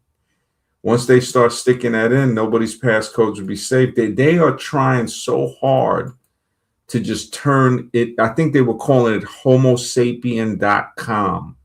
So they're trying to turn people into the robotic thing and replace us with the robotic thing. I think so. Yeah. They want a depopulation for sure. For sure, they want to depopulate. Well, look at the, in our opinion, look at the supermarket where everything is the self-checkout. Now, yeah, it's more convenient, it's easier, but we're actually doing the job that somebody would do, would be scanning it and putting it in the bag. Yeah. And there's one person overseeing the machines. It's just a matter of time. Now, I mean, they have stores where Amazon was testing something years ago where people just walk in the store, ain't nobody there.